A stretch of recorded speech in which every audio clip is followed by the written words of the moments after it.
don't know if Shayna classes as NXT or Raw anymore. Like, they still show her with NXT graphics, but she's not really on NXT. So, but Rhea, this is the go-home for Rhea anyway. There's every chance that we see the likes of Charlotte tonight, for example. I think we saw Charlotte last week when she attacked Rhea Ripley. Of course, we saw Killer Cross last week as well, the vignette right at the very end of NXT. So a lot of excitement around that. I've got the rundown for both shows tonight, and there's not loads to go through, to be honest. There's not like massive previews for either show to go through, but there is a preview. There are things that we can talk about. There have been some matches that have been announced.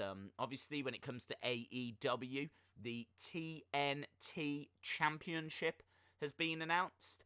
That's their new mid-card title, and we already know some of the first round matches for that as well, so we can go through that. We can go through what's been announced for AEW. We can go through what's been announced for NXT. We can also talk about the fact that Orlando is now in lockdown. They've gone into lockdown, I think, for the next 30 days. So there's a lot of question marks about what WWE are going to do, because apparently they've got next week filmed, taped, but that's it. So there's every chance that WWE kind of start showing best-ofs and things like this, because we don't know where they're going to be able to go and film. So yeah, there's a lot to go through. There's a lot of rumours. There's been a lot of April Fool's stuff as well, which I never do. I'm not... Amazingly, you would think I would love it. You would think that I would be all over April Fool's, but I hate it. It does my head in. And there's been quite a few of those as well. Probably the most recent one that I've seen. I don't know if this is different in America. In America, have you got like all day or something for April Fool's? Because over here, you've got till midday. You've got till like 12 lunchtime.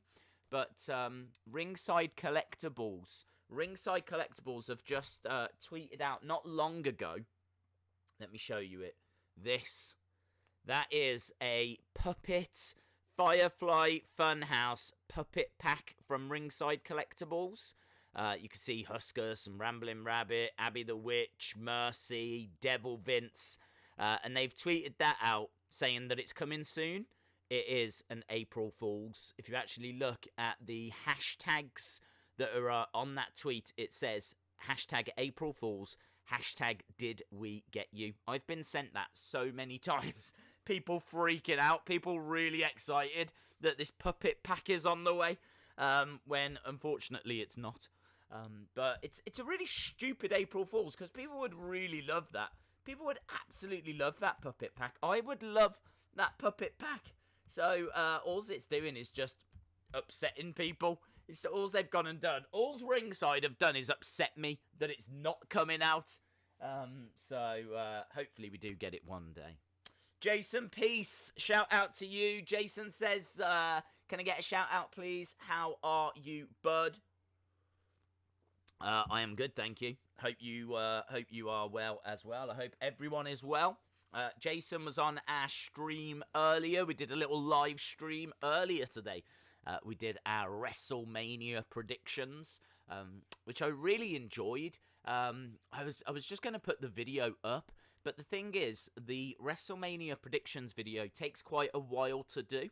It's not a quick video, and obviously there's like 16 matches that's been announced, loads to talk about. Not only have you got who's going to win or who we think is going to win, but why? Why are they going to win? And then you've got things like the unholy trinity that Undertaker was talking about. And then you've got things like all these images that are being tweeted out regarding the Firefly Funhouse. So I kind of had to put all of it into this video. And I knew it was going to go 15 to 20 minutes. So I was like, I'm just going to stream it. Let's just stream it, because at least then I can have a conversation with people, and that's what we did. So ended up going 25 minutes for the predictions, and then we stuck around for half an hour after. So it's really good. If you've not seen that WrestleMania predictions video, it's on the channel. Check it out. I really tried to put in as much as I could, hence why it goes 25 minutes. So yeah, that was good earlier, and it was great to see you there, Jason. Jason as well says, P.S. Can I have a thank you at the bottom? Yeah, I'll do that for you. Why not? Here we go. Thank you. Oh, hang on. Cute, Jason. Peace. There you go, bud. Right, let me go back up. Hello to Joshua as well that just said hello. Could the unholy trinity be Undertaker, Evil Huskus, and Paige? I wouldn't think so. I don't think they're going to mix the two together. I can't see Undertaker and Bray working together. Undertaker is someone that has surely on Bray's radar because of what happened at WrestleMania 31. So, as I said in that video earlier, in fact, the Undertaker promo is on right now, so I probably should be listening to it. But for those of you that don't know, Undertaker apparently mentions an unholy trinity. I've seen quite a few people talking about this, so I believe that it's true. Obviously, the problem is when it comes to promos, I'm talking to you guys whilst they're talking, so it does mean that I miss out on a few little things. And I definitely missed that when he said it. But apparently he talks about an unholy trinity that's going to take care or help him take care of Gallows and Anderson.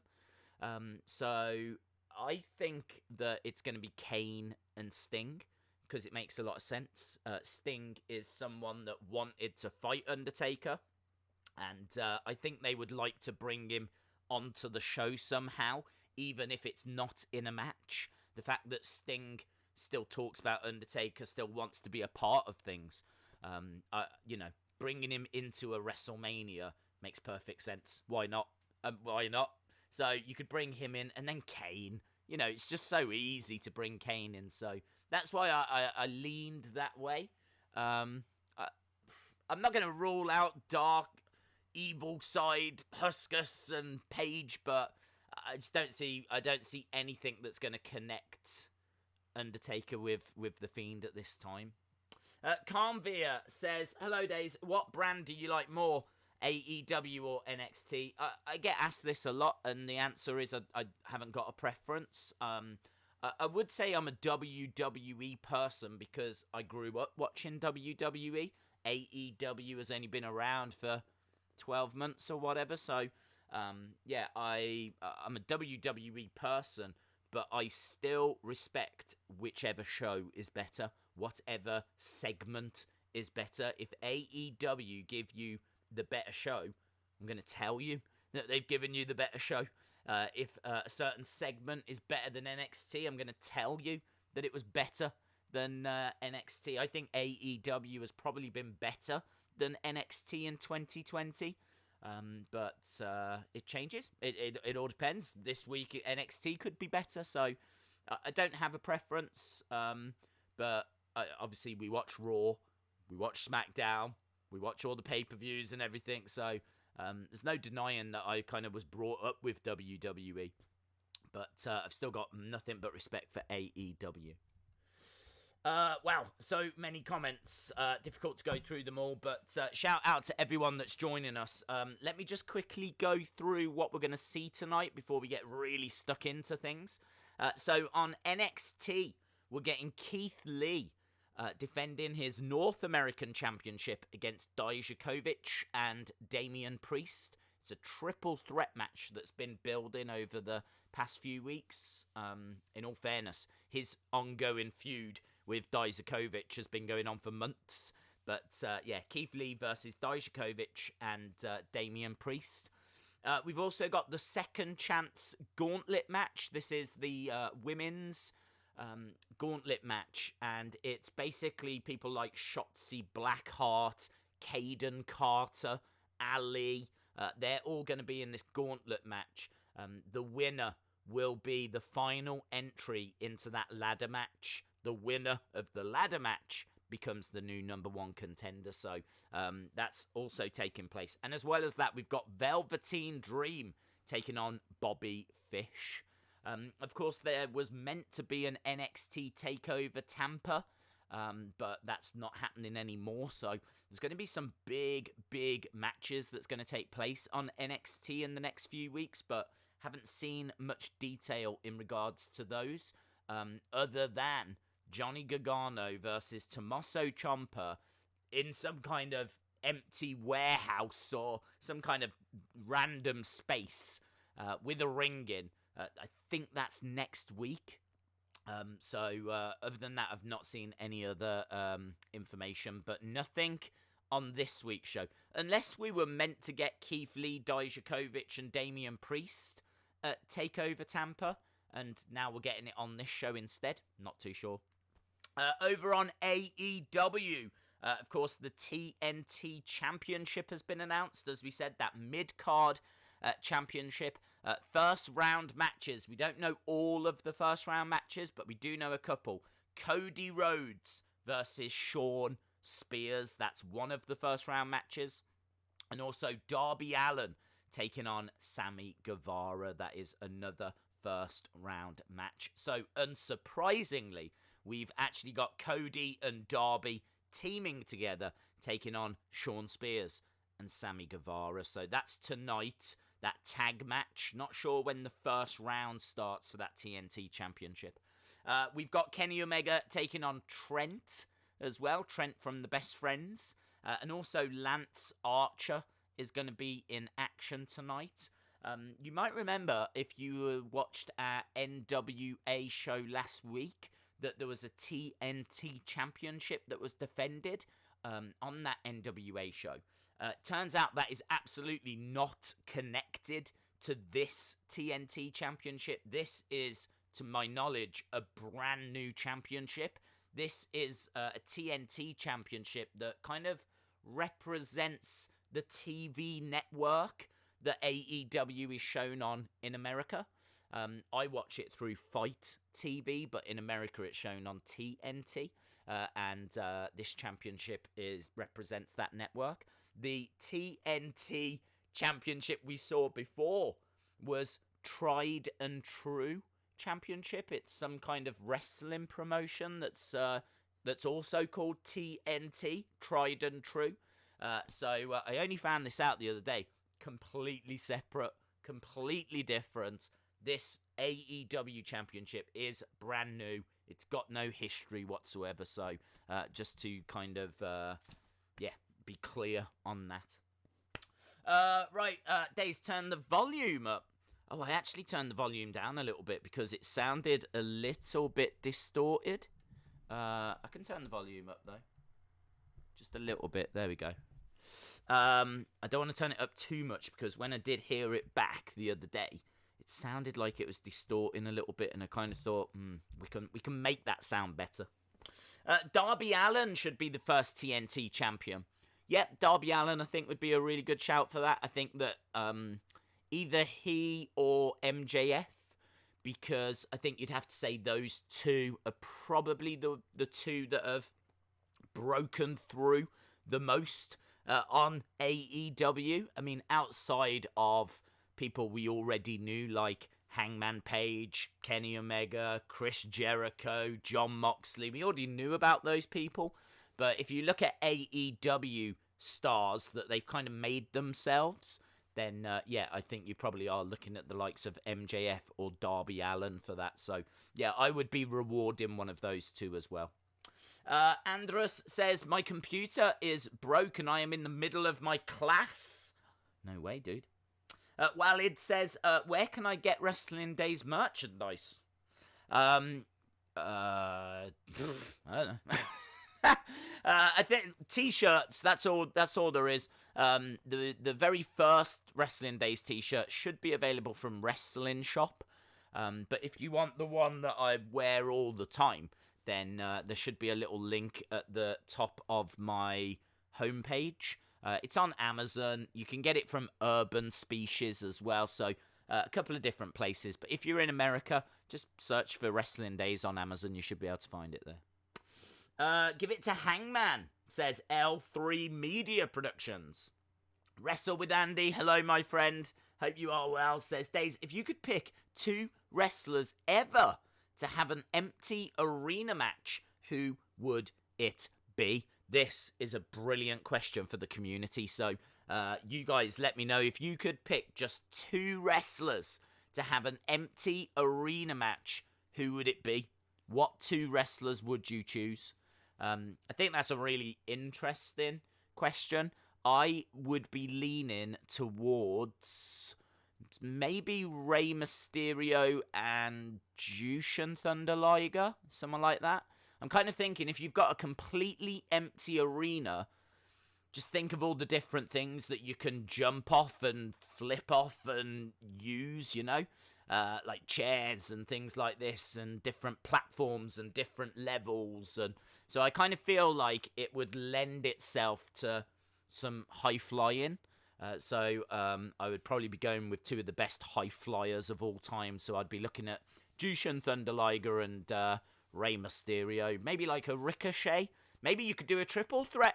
Maybe a triple threat would be a lot of fun. Ricochet versus Rey Mysterio versus Jushin Thunder Liger, empty arena match. And then they can be like flipping off commentary tables and off different platforms, and it sounds cool. Cristiano Ronaldo says, Mr. Wrestling Days, do you want a free Bugatti?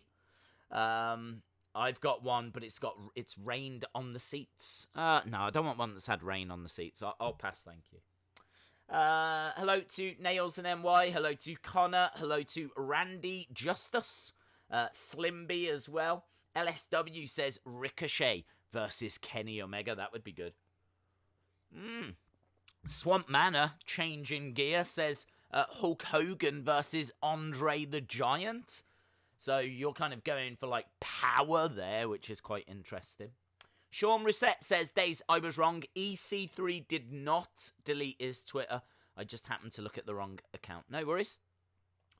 Carnvia says, I would pick The Fiend versus Triple H in an empty arena match. Very cool. I would love to see Triple H going up against some NXT talent.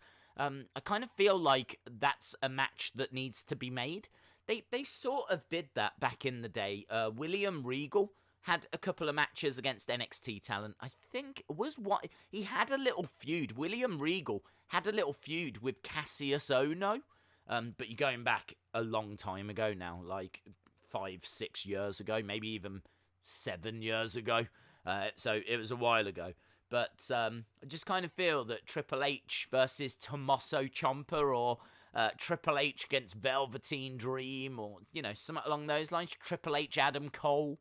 That would be a lot of fun. A lot of fun. Shawn Michaels, Daniel Bryan, says Fergus. That's a good shout. That's a really good shout. I didn't even think about that.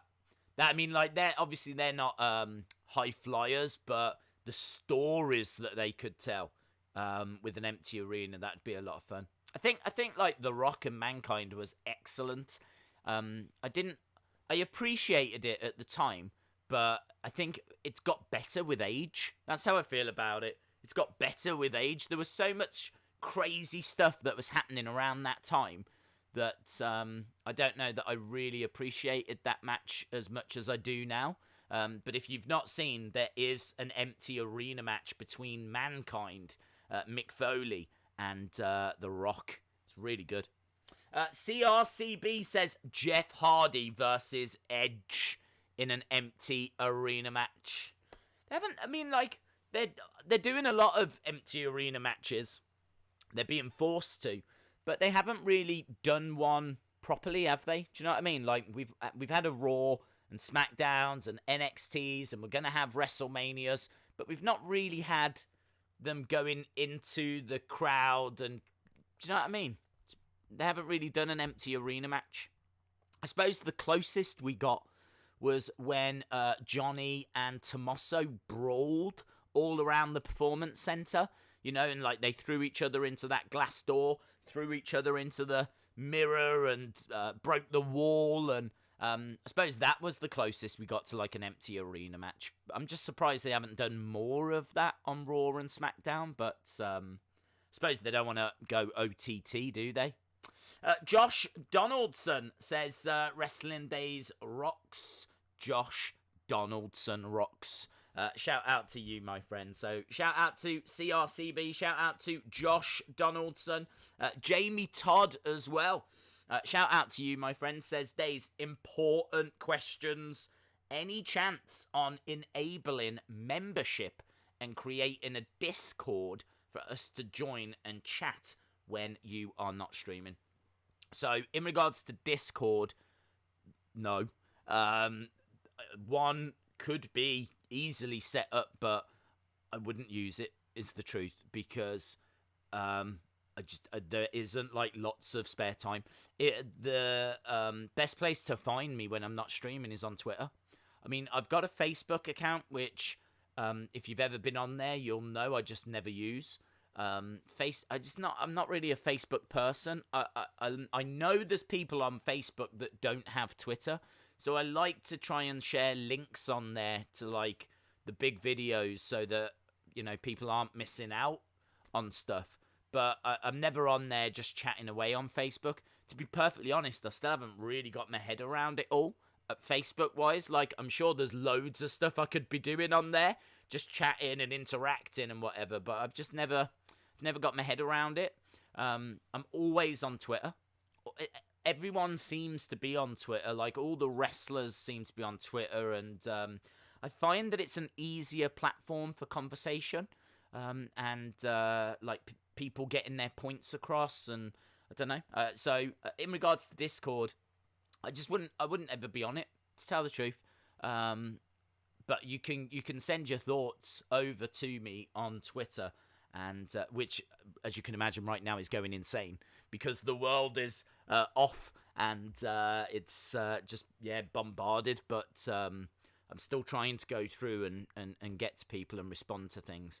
So you can find me there. In regards to the membership, that is a really good shout. It's something that I really want to do. I want to get the different levels kind of cemented in my head. I don't want to launch it and it just be pointless.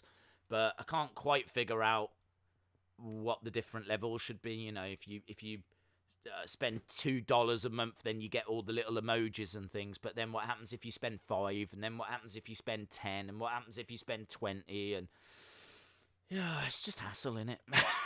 It's just hassle.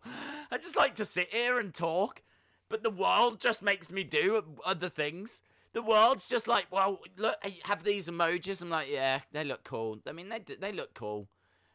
And then you could do exclusive content. I'm like, yeah, okay, I could do that. And then it's like, yeah, but then like you could do this. Like, oh, just go away, world. Leave me alone. I just want to chill. So it is good.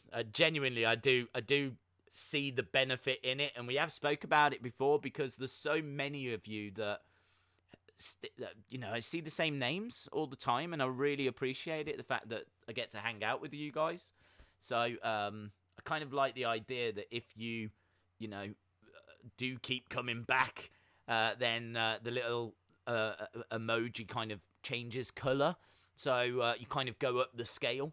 So, if you have been watching for, say, 6 months, then you've got the gold, like, Wrestling Days logo. Whereas if you've just started, it's the white Wrestling Days logo. But then second month, it's blue. And do you know what I mean? Like, I like that because it feels like you're getting something for sticking with. I mean, you're getting excellent content anyway.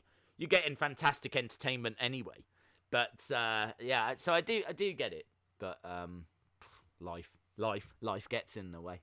So shout out to you, Jamie Todd. I hope that answered. As I say, I haven't got an issue with Discord. I just know that I would set it up. I would then have a load of people chatting to me. And I just wouldn't be able to get back to everyone. So I struggle to, unless I haven't got my head around what it can fully do. But it's just I don't know. It's hard enough as it is to try and read people's comments on videos, go through Twitter and respond to people there. Then you've got people saying, I've just DM'd you some on Instagram. Then I go onto Facebook. There's people trying to talk to me there. If if I introduce Discord, I'll lose my mind. So, shout out to DJ B Tazzy. Shout out to you, buddy. Thank you for the kind donation, my friend. Feel free to put a little message. I'll gladly read it out. But shout out to DJ B Tazzy. Hope you are well. Right, let me go down and see. I saw Jim Gore in the chat as well. Great friend of the channel. Hope you're doing well. Swamp Manor as well. Sonny Wolf, hello. Cristiano Ronaldo says, I've been kicked out of Portugal. Can I come to your house with my family in a private jet or helicopter? I'm afraid I'm full on self-isolating at the moment. So you can certainly come over in the helicopter, but you'll have to live in the helicopter as well. And I don't think that'll be much fun. DJ B Tazzy says, Days, love the streams. Keep doing what you're doing. Shout out to you, man. Thank you so much. Really, really appreciate the support. Amazingly, we've already been talking for nearly half an hour. So we've only got just over half an hour to go until AEW and NXT begin. I think there's a Thunder Rosa stream after. I don't know what time that starts. I honestly don't know if we'll stick around for it. I kind of like to not bombard her streams with silly questions all the time. We were like doing that for a good few weeks, but might be nice just to let her stream in peace. I think she would appreciate that. So I don't know. We can see. If there's not a great deal to talk about, then I don't know like how long we'll stick around after NXT and AEW. I'm kind of a little bit worried about these shows because there's nothing that we're necessarily building towards for either show. I know there's WrestleMania this weekend, but there's not many NXT stars that are going to be competing at WrestleMania. You've got the likes of Austin Theory. You've got the likes of Rhea Ripley. Maybe Shayna Baszler, like we said at the start. But, yeah, I don't know. I'm not sure that they're going to really use tonight to build for WrestleMania. So, I'm not sure if there's going to be much happening on NXT. In regards to AEW, they're just having to pull shows out of anywhere because it was meant to be Blood and Guts. And obviously, we were meant to have the fallout from Blood and Guts. But we haven't even had Blood and Guts. So, they're having to now come up and create shows. Move things around. So we've already had like Matt Hardy and Brodie Lee. I'm not sure that they've got many more surprises up their sleeve. So I don't know. I don't know what the shows are going to be like. I don't know if there's going to be loads to talk about. So we'll have to wait and see. William Hensey, shout out to you, buddy. With a little emoji of someone with coffee. I did have a coffee before the stream. I managed to finish it before the stream started, which is very unusual for me. I must have really needed it. So, yeah, I have already had a coffee. I'm already on the Coke Zero. I've already broken into a can of Coke Zero. But I'm feeling all right. And, of course, tomorrow we've got WrestleMania 17. We are going to start at 11 o'clock UK time. That's 6 o'clock Eastern. So we're going to start at that time because I think the show is around about 4 hours or just under 4 hours. Obviously, there's no need for kickoffs and pre-shows and predictions or anything. We're just going to go straight into it. So come 11 o'clock UK time, 6 o'clock Eastern time, or whatever that translates to wherever you are, tomorrow we're going to watch WrestleMania 17. So really looking forward to it because WrestleMania 17 is regarded as the best WrestleMania of all time. You guys voted and WrestleMania 17 got 45% of the vote. So it's definitely one that people want to watch. Loads happens at WrestleMania 17 as well. It is absolutely rammed. Loads of great matches, some of the best matches of all time on WrestleMania 17. Plus we've got like the gimmick battle royal, so we can see some of the legends. Is Doink? I can't even remember who's in it. I know One Man Gang, Iron Sheik, Sergeant Slaughter are all in that gimmick battle royal. Gobbledygooker, maybe. I can't remember if Doink's in it or not, but anyway, it's going to be a lot of fun. So make sure you join us. You will have to go onto the network and find WrestleMania 17. We will obviously take a few moments to make sure everyone is ready, and then we can watch it together. So I'm really interested, actually, to see how well that does and see if people enjoy it or not, because it's not something we've done before. Go onto the network and watch an old show. So, yeah, I hope people join us, and I hope people enjoy that. So we've got that tomorrow. We've got SmackDown on Friday, and then, of course, WrestleMania on Saturday and Sunday. So make sure you're subscribed. Shane Edwards says, who is the best wrestler in WWE ever?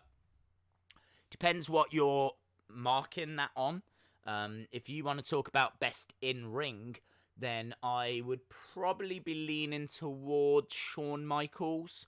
I think Bret Hart was probably technically better, but I think Shawn Michaels told better stories. And if I look at my favourite Bret Hart matches and then comparing to my favourite Shawn matches, I feel like there's more for Shawn Michaels. But that's largely probably because he was around a lot more than what Bret Hart was. Of course, Bret Hart was done by 97.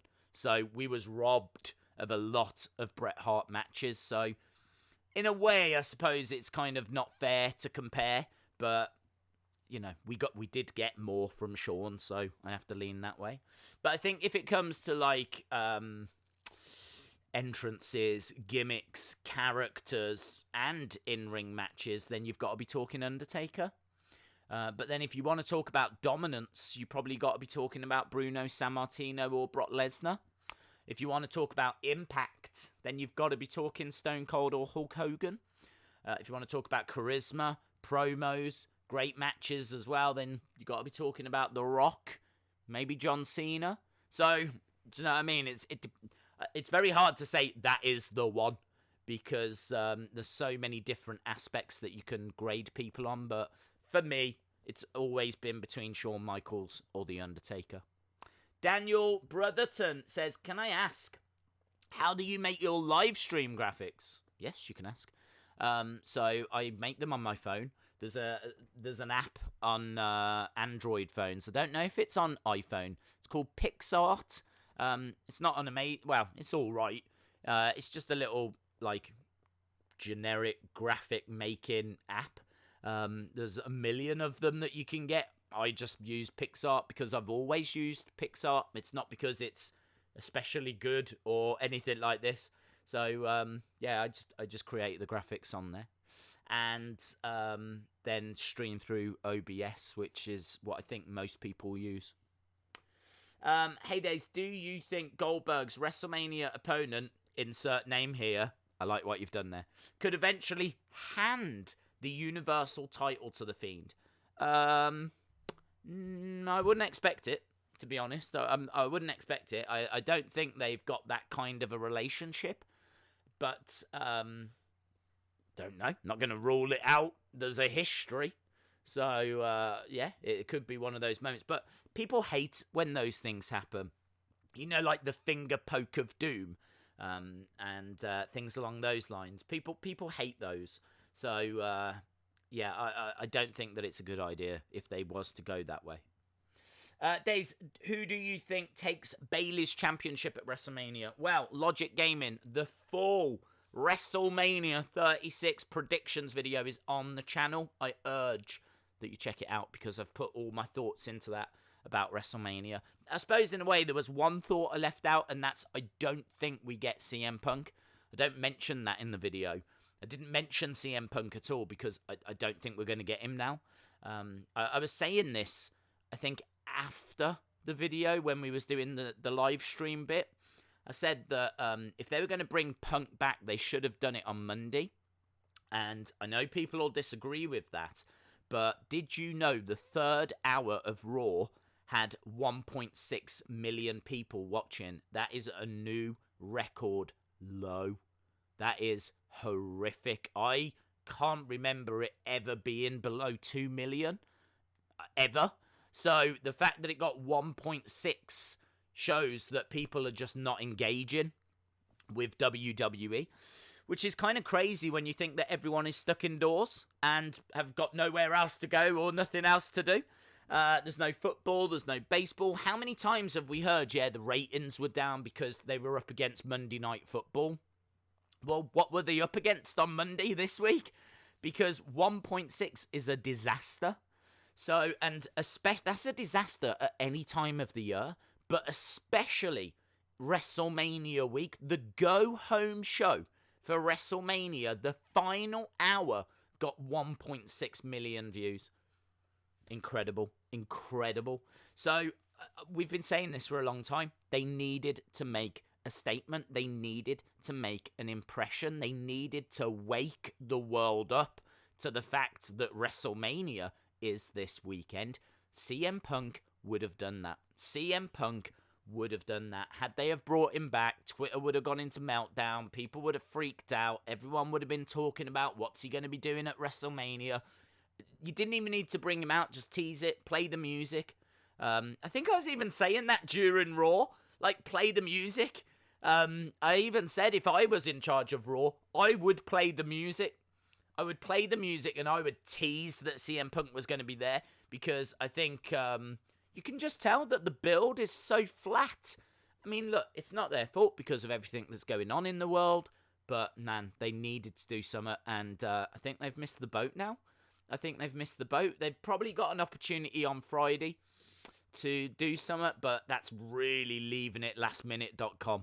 Like the day before is really leaving it last minute. So Friday will be interesting. But I really feel like they needed to have done something on Monday. So in regards to your question of who's going to take the title from Bayley, I think it'll be Sasha, and I think they're teasing the split. And I think that those two are going to be on a collision course. We've been talking all year that this was meant to be Bayley versus Sasha. I think because the Women's Battle Royal was cancelled, that's why it got turned into a 6-pack challenge. And because that's probably the most you're allowed in the ring at any one time. So obviously Dana then had to drop out, so it turned into a 5-pack challenge, a fatal 5-way or whatever it's called. But I think Sasha wins, and then I think Bayley's going to get upset. They're going to turn on each other, and then you've got your feud then throughout the summer, basically Bayley versus Sasha, which will be brilliant. So that's what I think on that. All the other WrestleMania thoughts are in that video, but as I said, the only thing I didn't talk about was CM Punk, but that's because I think they've missed the boat. Unless he's going to be on the show on Friday, I think they missed the boat. True99, True HN 99. I'm going to go with True HN 99. Shout out to you, my friend. Says Ricochet versus Jeff Hardy versus EC3.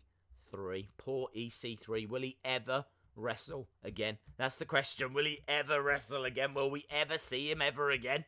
I miss his face. I miss his little EC3 face. Shout out to EC3 if you're watching. Days, you missed Ben and Brian's super chats. Shout out to you, Jesse. I am trying to keep on top of super chats, but as you can imagine, the chat is moving quite quickly. So, Ben, Brian, let me know what did you say, and I will gladly read them out. Let me know what you said, because I can only go back so far. Let me go down, and I will, as I say, I'll keep an eye out for you guys. Dream match, AJ Styles versus Macho Man. That would be epic. Pack Tack 1C4 Hawkeye says, hello, Wrestling Days. How are you? I'm very good, thank you. Yeah, very good. As I said, kind of weird that we're sat here in WrestleMania week, because doesn't feel like WrestleMania week. It's normally on a Thursday that we get Access, so Access should be starting tomorrow, and of course we should be getting NXT TakeOver, but we're not getting it. We're not getting Access, we're not getting TakeOver, we're not getting the Hall of Fame, so we're being robbed of all of those. It's a real shame. Real shame that we're missing out on all of that stuff. But at least we're getting a 2-day WrestleMania. And as we said, the streams every single day as well. So it's kind of crazy. I'm probably more busy right now than I've ever been, which is brilliant. I love it. But there's not a great deal of wrestling, and it could get even worse because, as we said, Orlando now in lockdown. So I don't know if WWE are going to look at a different venue or going to look at moving to a different state or a different part of the US to do some recording.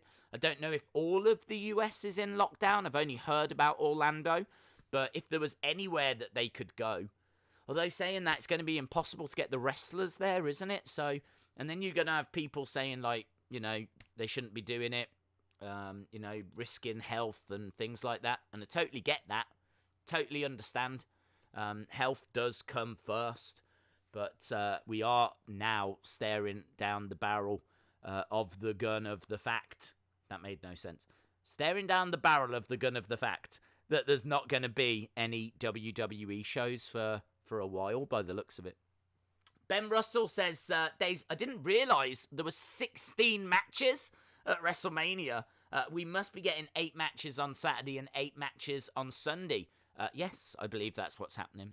They haven't announced what's on pre-show or if anything is on pre-show.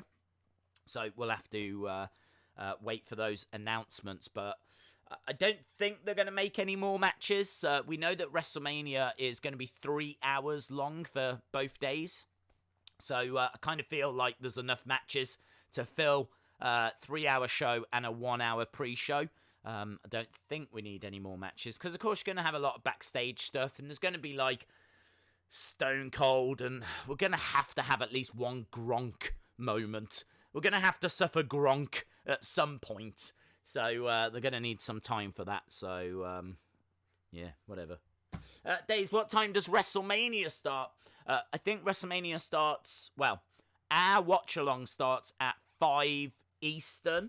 So ours starts at 5 Eastern. We then have the kickoff show at 6 Eastern. WrestleMania starts at 7 Eastern. So, yeah, we'll be doing a 5-hour stream. WrestleMania's 3 hours. 4 hours if you include the kickoff show. To be honest, I'll probably be sticking around for about half an hour after as well. So I think both days are going to be 5.5 hours streams at least. But, man, I'm really looking forward to it. The card actually doesn't look too bad. I think some of the matches, all things considered, look very intriguing. Like The Fiend versus John Cena, Undertaker, AJ Styles, Edge versus Orton. Some interesting matches. Ben the Tank. Shout out Ben the Tank. Sorry I missed your super chat, bud. Nothing personal. I just didn't see it. Says, Days, I asked, what is your favourite wrestling game of all time? The one that always comes to mind, first of all, we have spoke about this before, is SmackDown versus Raw. I think it was versus ECW 2008. And I can't tell you why. There isn't a reason. For whatever reason, that year, I just thought, I'm going to buy the game and I'm actually going to play it. Because I buy the game every year and I never play it. 2K 2020 was the first wrestling game I didn't buy in I don't know how long. I've literally got them all. But I did not get 2K20. Which is amazing because it's got The Fiend. But there were so many problems and glitches and bad reviews. And I don't ever play them anyway. That I was like, nah, forget it. What's the point? What's the point in wasting money? So I just didn't get it. So I really hope they come out with something decent this year. But, yeah, for some reason, SmackDown versus Raw, or Raw versus SmackDown, whatever it was called, 2008, I bought that game, and I bought the guide for it as well, the big book. Do they still make game guides? It's probably all online now. I'm going all the way back to 2008, when the internet was still just a little baby. But, yeah, you could get, like, these big game guides, and you could go through, and each wrestler had their own page, showed you how to do all of their moves, gave you little tips and things like that. Like, I read the whole game guide, and I just kept playing the game, and I really enjoyed it. And that had GM mode, and GM mode is where you can actually make your own shows. You choose what wrestlers you want. It's really good, actually. It's really good. You get to choose what wrestlers you want. You pick your wrestlers. And then you're like, right, this week I'm going to have him versus him. He's going to do a promo. That'll be my main event. And so on, so on. Then someone might get injured. So then you can't use them for a few weeks. And then the ratings come in. And you're like, right, okay. People liked that promo, but they didn't like that match. So now I'm going to do... He can do a promo. Then I'll do... And it's like, you are Vince McMahon. It's really good. It's really good. I really enjoyed the GM mode. So not only was I playing the game, but I was playing the GM mode thing as well. And I don't know why 2008. I just really loved it. And then 2009 just didn't really play. Isn't that weird? I loved 2008. And then 2009 came out. I was just like... I think it's because I didn't want to like have to relearn everything, you know, and re-go through everything. And it was like 2008 was the game that I really enjoyed. And then you look, you've got Here Comes the Pain, yeah, and No Mercy, and I loved Royal Rumble as a kid as well. Obviously WrestleFest whenever I was in an arcade. So yeah, there's been loads of great wrestling games. I personally prefer the more cartoony ones. I love things like Fire Pro. I've always enjoyed that series, and I'm really looking forward to that Retro Mania Wrestling, which is coming out in June, and it's going to be on PS4, it's going to be on Switch, it's going to be on Xbox One, it's going to have NWA wrestlers, it's got people like the Road Warriors, Legion of Doom, it's got people like John Morrison. They can't use WWE stars because they're obviously all under contract, so they have to use indie talents or legends that aren't signed to WWE. So it's a bit of a weird roster. But if they've got like a creator wrestler option on there, I think that game could be amazing.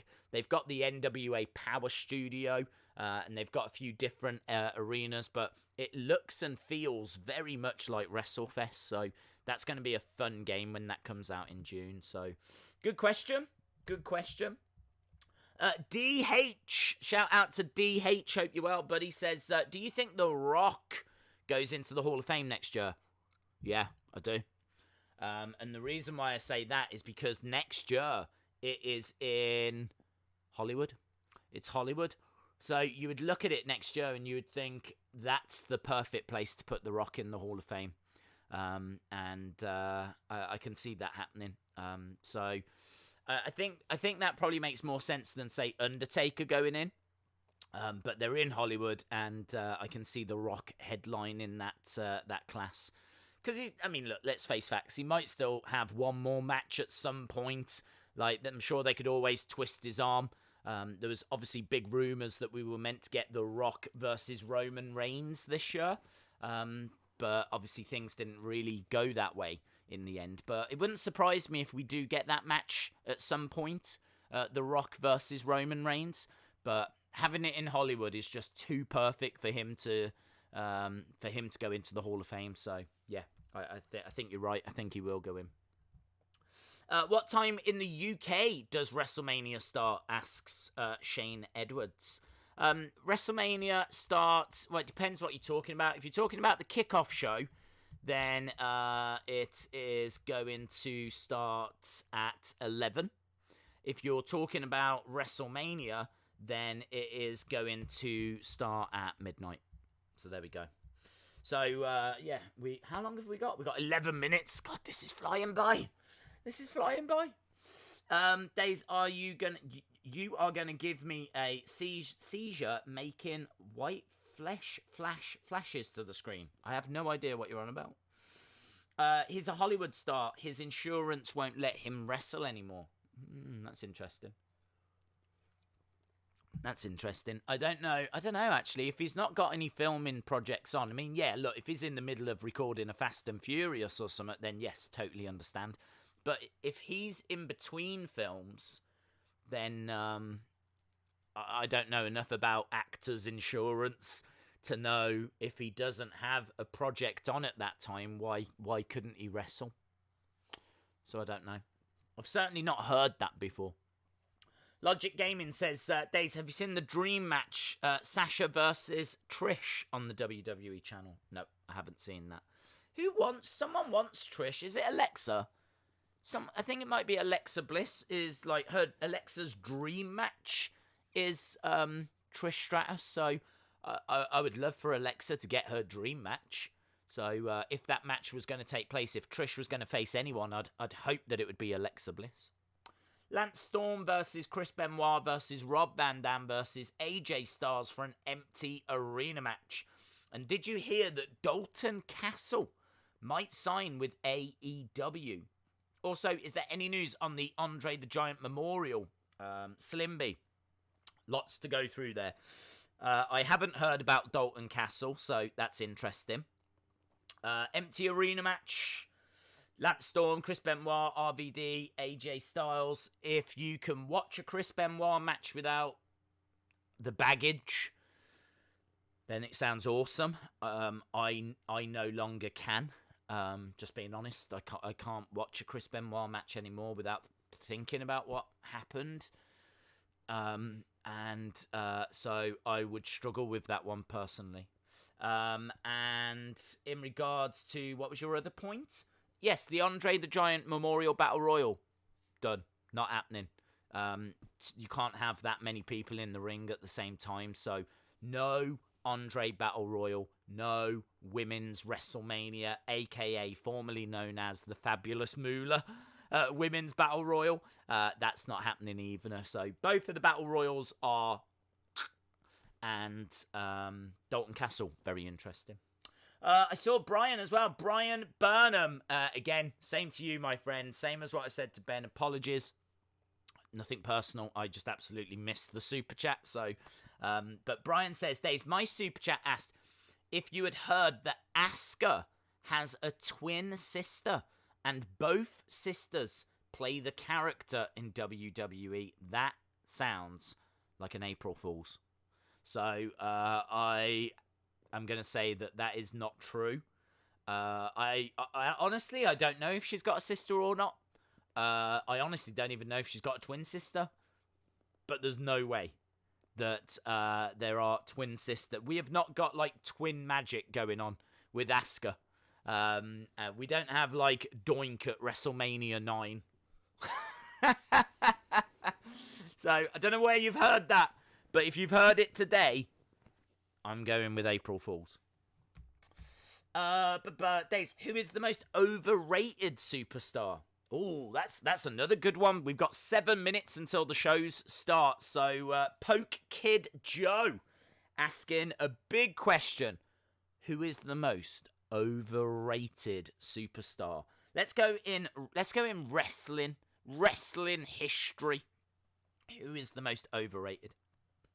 Swamp Manor thinks that Damian Priest is going to win the title tonight. For those of you that have just joined us, for those of you that haven't been with us since the start, tonight, let me just quickly go through this again for those that are joining us late. NXT is going to see a North American Championship triple threat. Keith Lee defending the title against Dominik Dijakovic and Damian Priest. So Swamp Manor thinking that Damian Priest is going to pick up the victory. I don't know, to be honest. Damian Priest would make a lot of sense, but then I do feel like Dijakovic has had a lot of opportunities and has fallen short a lot of times. Like, maybe it's time that Dijakovic got it. Or Keith Lee could retain. I think Keith Lee's doing a decent job, so it's a really interesting match. I could see an argument for any of them winning that match. We're also getting the second chance gauntlet women's match. This is going to have the likes of Shotzi Blackheart, Kaden Carter, Aaliyah, some other people that I can't remember. But they're all going to be in this gauntlet match. Winner gets added to the women's ladder match. And the winner of that becomes number one contender. And then also we've got Velveteen Dream taking on Bobby Fish. So, seems all right. NXT seems all right. We've got a decent championship match. Got a gauntlet match, a women's gauntlet match. And Velveteen Dream in action. So, that seems okay. Over on AEW, we've got Cody Rhodes and Darby Allin teaming together against Shawn Spears and Sammy Guevara. We've got Kenny Omega taking on Trent from Best Friends, and Lance Archer is going to be in action, which means what excites me more is that means we've got Jake the Snake Roberts, because he will be coming down with Lance Archer. And for me, one of the best things in wrestling at the moment is Jake the Snake.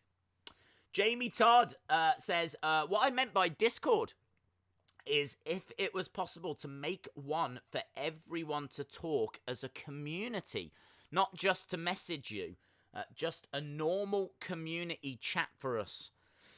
That sounds like a great idea. I don't know how many people use Discord. I equally don't really know how it works. So, one that I'm going to struggle to answer, to be honest. I've seen that there's a few Twitter accounts that have been set up, like Twitter messages and things for the community. That I feel like that is something that the Insiders Wrestling podcast definitely want to drop them, because for those of you that don't know, we do have like a little community podcast, so you can feature on it. Like, you can submit, this is something that people should do more of, right?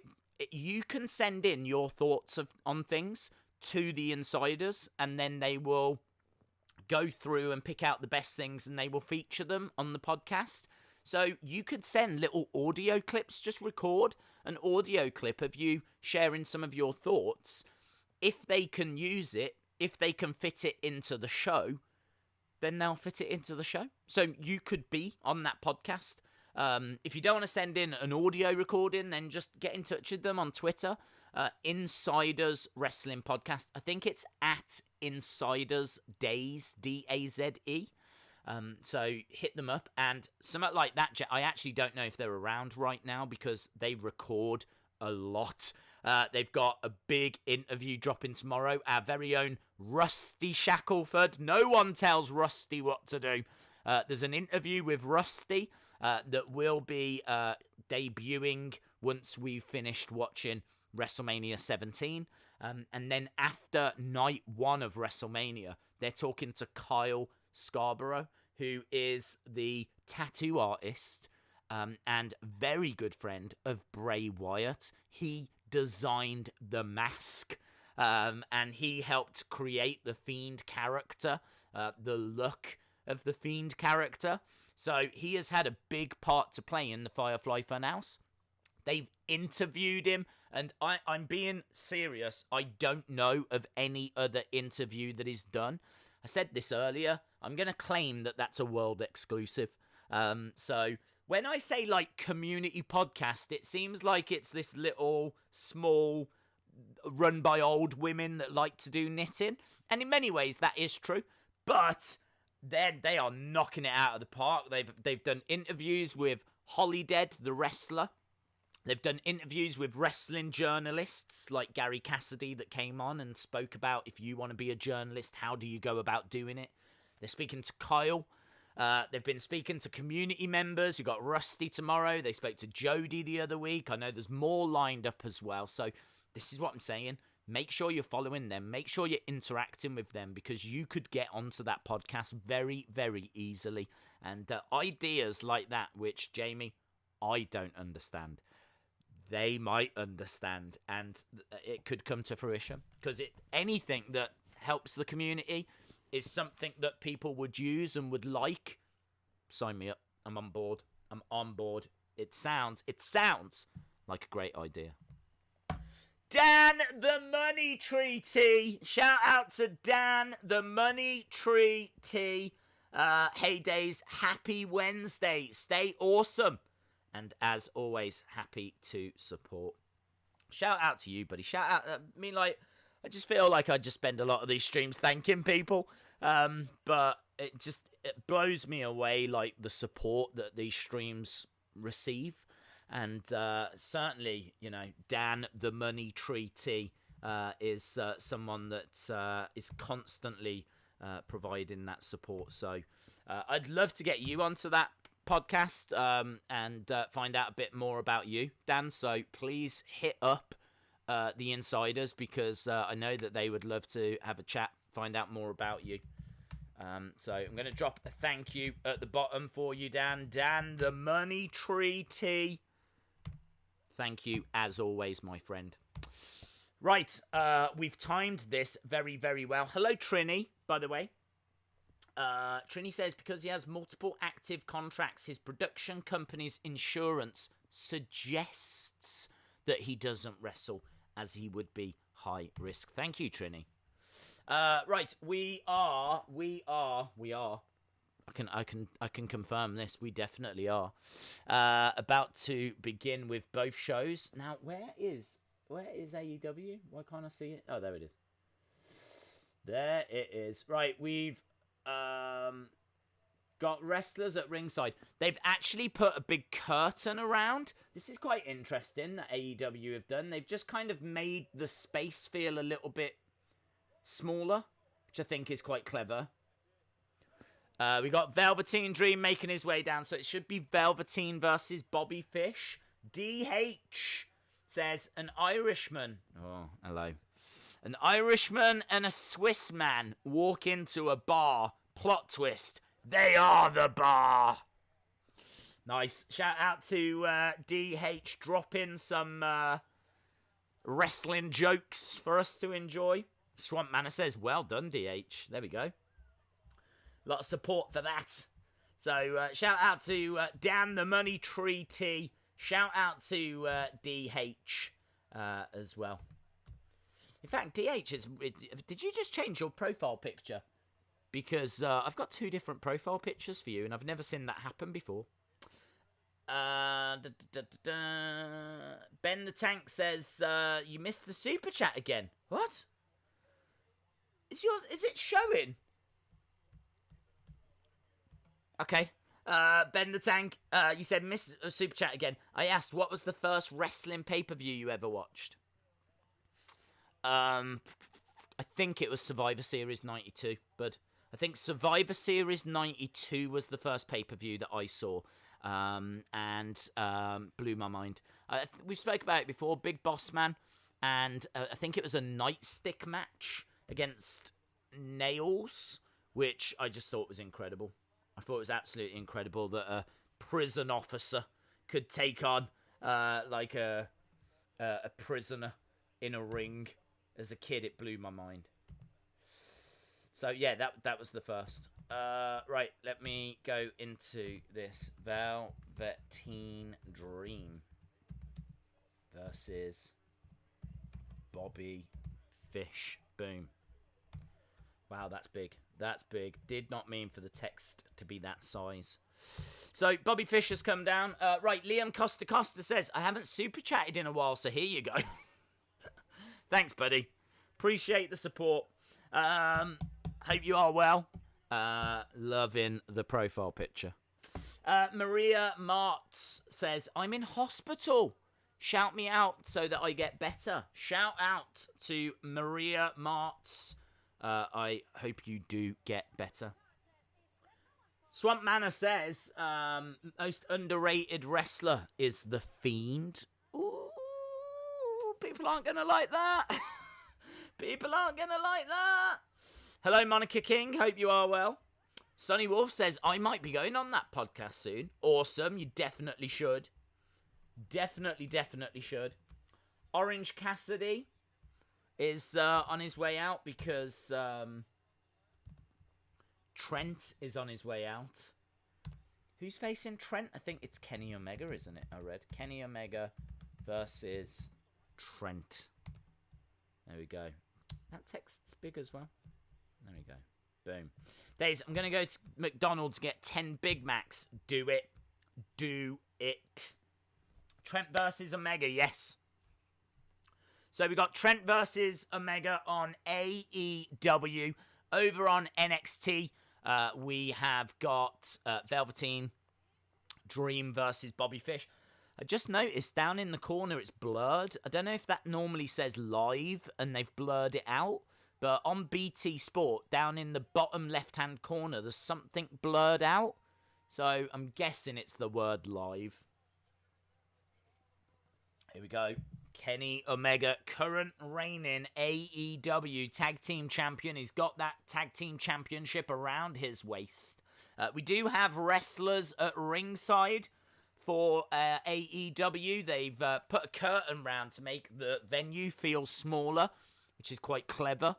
I do like the fact that I think they're in a different space, actually, in truth. I don't think this is Jacksonville or the same place that they've been recording. But it feels fine. Still got decent-sized stage. Feels like a normal AEW episode. Is there a spot for the most overrated in the chat? Yes, keep firing your thoughts in. I would love to see what people think. We've already had one vote for The Fiend, which people aren't going to appreciate. Velveteen to the outside. Is it true that Roman and The Miz pulled out of Mania tapings? Yes, it's certainly true about Roman.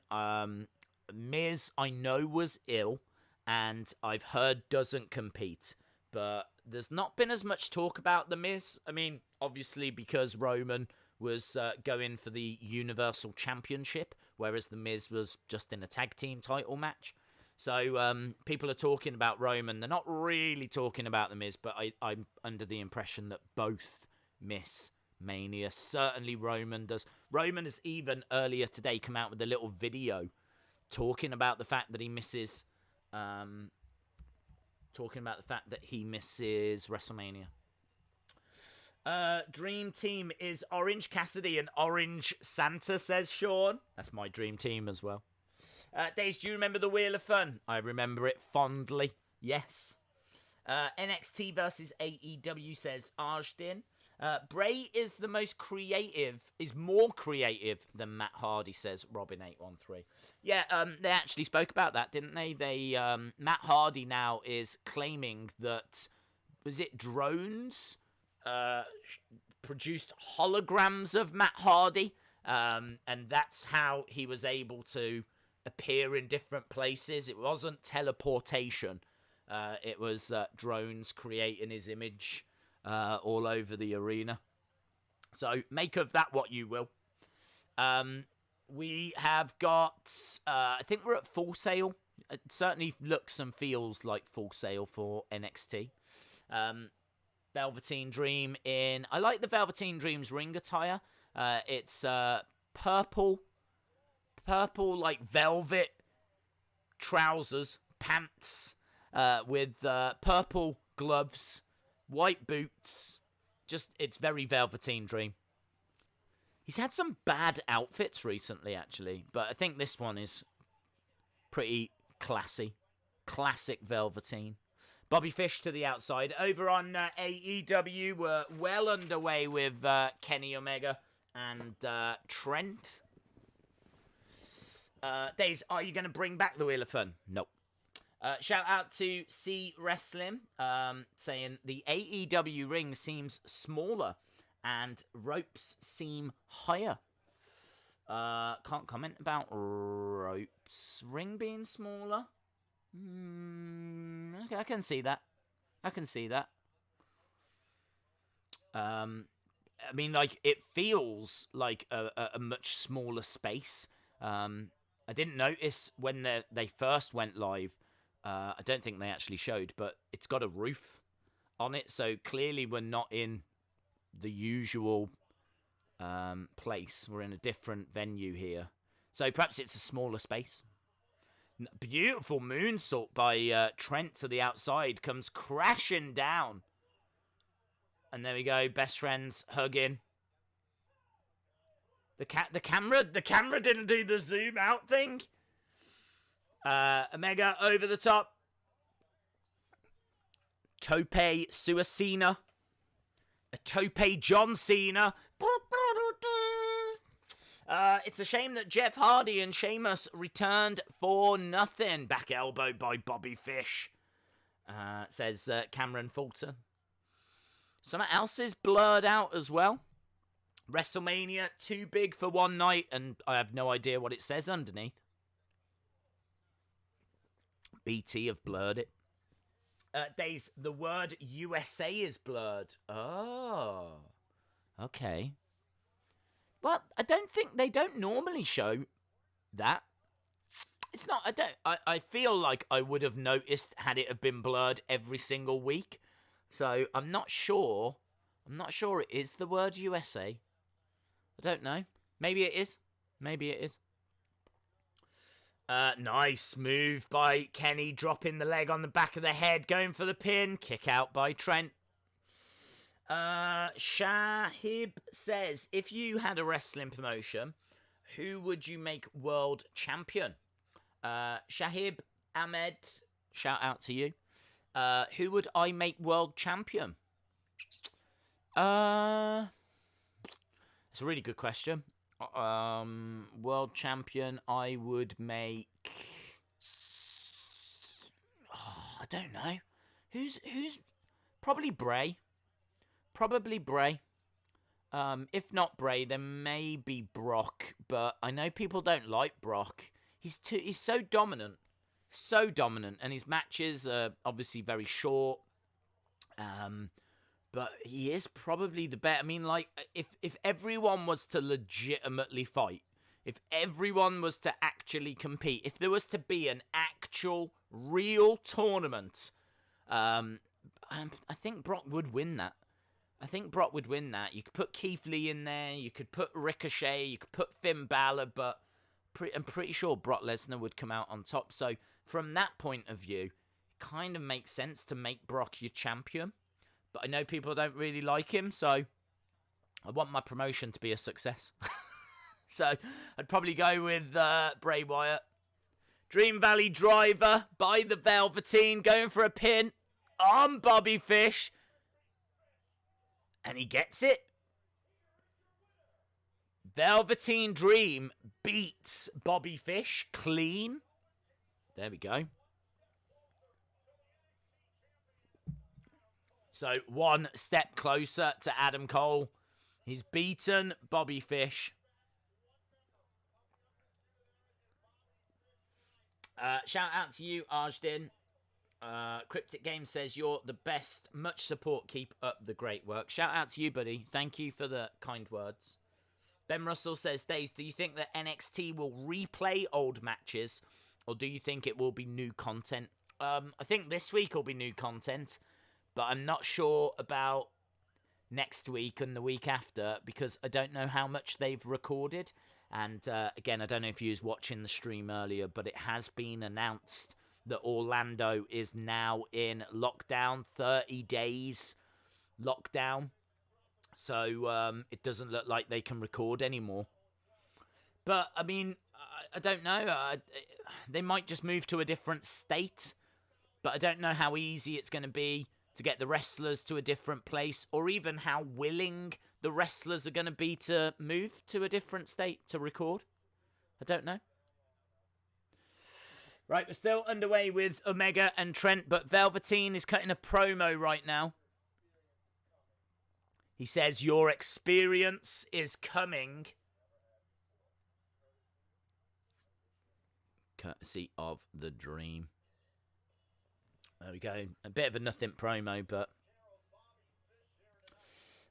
Boston Bruins fan 16 says, Wrestling Days, for your promotion, it could be called WDW Wrestling Days Wrestling. Yes, I think we would lean that way, name-wise.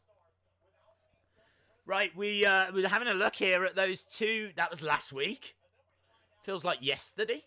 The debut of those two Indian stars. A new big TV deal has been signed with India as well, so expect big things from these boys. But what are they called?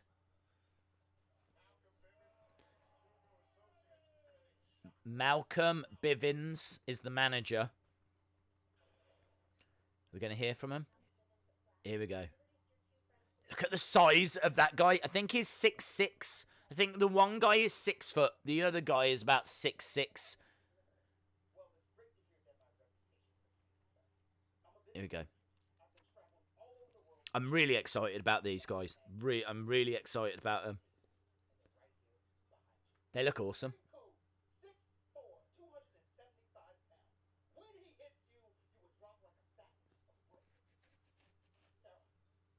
Rinku 6'8".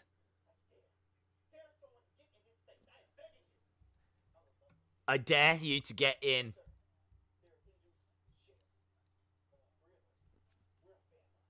Family. Bivens Enterprises. That's not the name. Okay, he's speaking Indian. No idea. No idea. I love the look of these guys, though. I love the look of these guys. Broserweights. We're waiting. Put the titles on them straight away. Put the titles on them straight away. What have you got to wait for? There's no need to wait. Oh! Dexter Lumis! Adam Rotella! Sam Shaw! Ah! He's a bad man! We've been watching this boy in NWA. Mr. Oldest, the real world's champion, the NWA champion, was actually on our stream. And he told us that this guy was one of his best men at his wedding. And I've been waiting for this guy. I've been waiting for this guy. I'm loving what NXT are doing this week. Sam Shaw! It is. Brad, the first time we're seeing him, Dexter Lumis.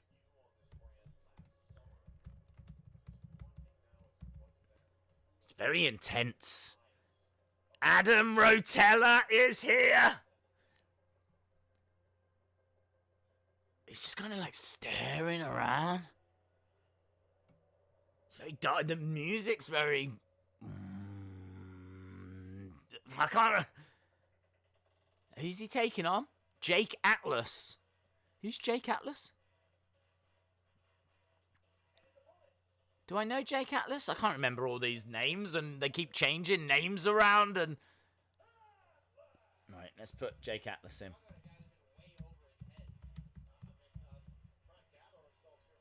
People will be watching like this going, who are these guys? But I am genuinely excited for Dexter Lumis. This is really cool. He was in the NXT tournament last year. Right, cool, thank you.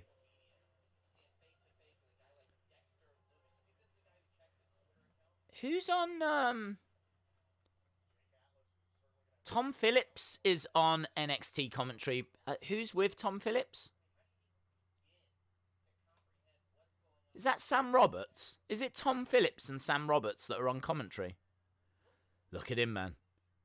I love this day. I mean, look at him. He looks like a beast. Over on AEW, we're still underway with this Kenny match. Kenny versus Trent. Big kicks. We've seen a couple of Sam Shaw matches. Very good. He is very good. He used to compete in NWA. Yeah, that does sound like Sam Roberts. It is Sam Roberts. Yeah, very excited for this Dexter Lumis guy. Right, Kenny is down. We've got Trent on the outside. There we go. Nice enziguri by Atlas. Lumis against the ropes. Up, spinebuster, bang. Lumis looking... There's not enough moustaches in wrestling, so I think Lumis is really bringing something that's much needed. And that is a killer moustache. He's got really interesting tattoos as well, because his tattoo is basically just black ink here, isn't it? It's like 2 blocks of black ink. I'm sure there's probably like more to it than that. But it's not very, it's not full of detail. He is dissecting. Look at that. Big club across the back. I think, do you know what? Dissecting is a very good word, because when he's wearing gloves as well. And like his music and everything, he seems like someone that would dissect. AEW put on great matches. They do, yeah. Lumis, slide into the outside. Beautiful strike. Love that. Lumis slides out when he gets out the ring. Bang! Yeah, weird slide. Just slid back in like a snake. It's cool. Shayna was not good at MMA. She was 15-11. Yeah, she wasn't like Ronda Rousey level, but still, picking up 15 wins in MMA is impressive. Deja missed another super chat. The least you can do is check Twitter and see the screenshot I sent you about Asuka. It might be true.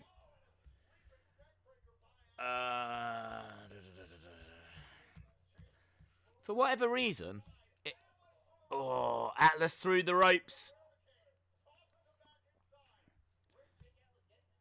Atlas coming into the ring. Big strike by Lumis.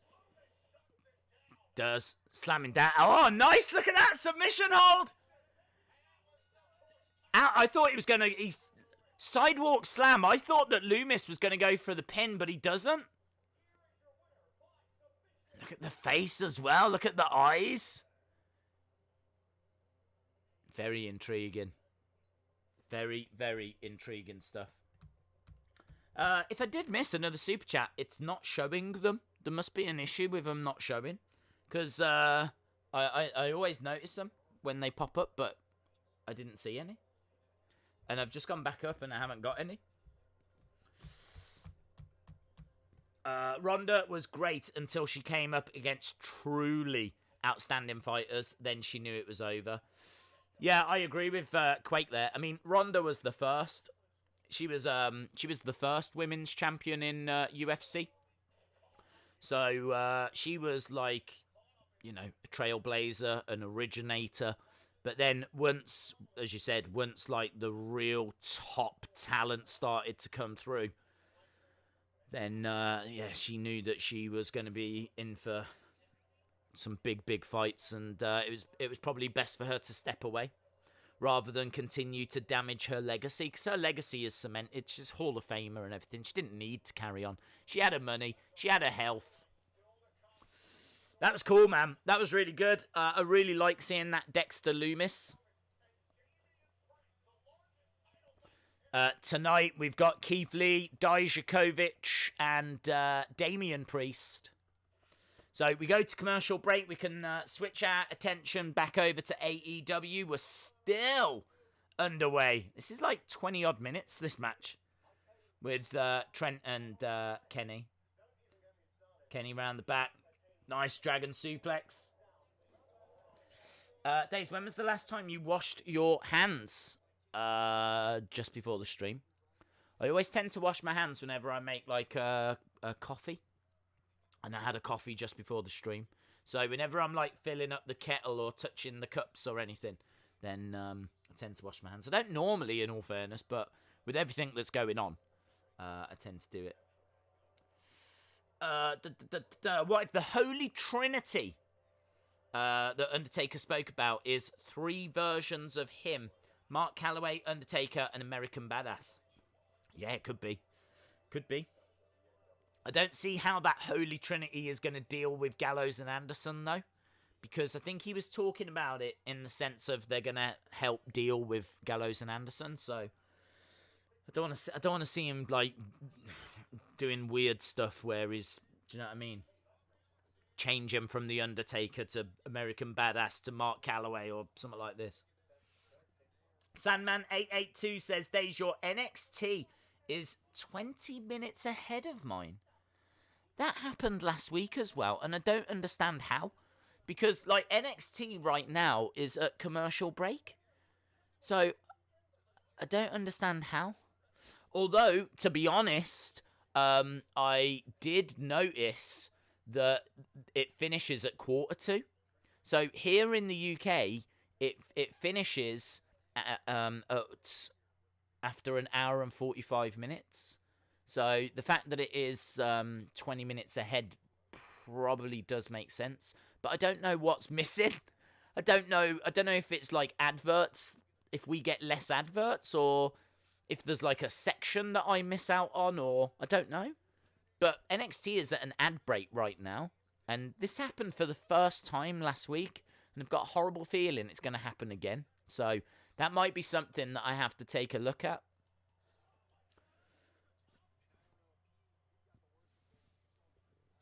Days, we didn't get commercials in the first match. USA did. Right. Okay. So, seems like less commercials here in the UK. Winning! Shoulder up by Kenny Omega. I'm very surprised that Trent is giving Kenny such a competitive match. Kenny up. Reversing. Knees to the midsection. Nice knee strike there. He's going for the one-winged.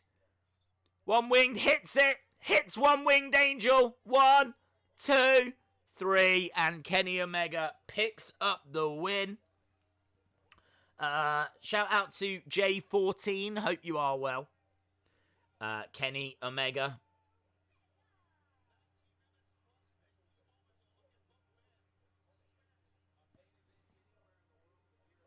That was good.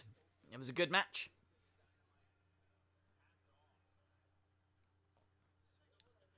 So they're just going through some replays over on NXT. Just coming back from commercial break. And now we're seeing another of those Killer Cross vignettes. Coaster Maniacs says, in the Eastern USA, they are just doing entrances. I don't know. It's hard to know what to do.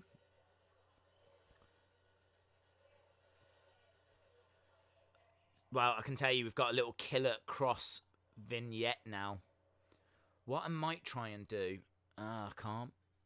What I was going to say is I might try and pause BT, but I have to go upstairs to do that because the BT box is upstairs. So in order to pause it, I'd have to go upstairs. Then I'd have to unpause it when you guys had caught up. But the problem is I can't guarantee that it's going to stay in sync. So it's a bit of a nightmare.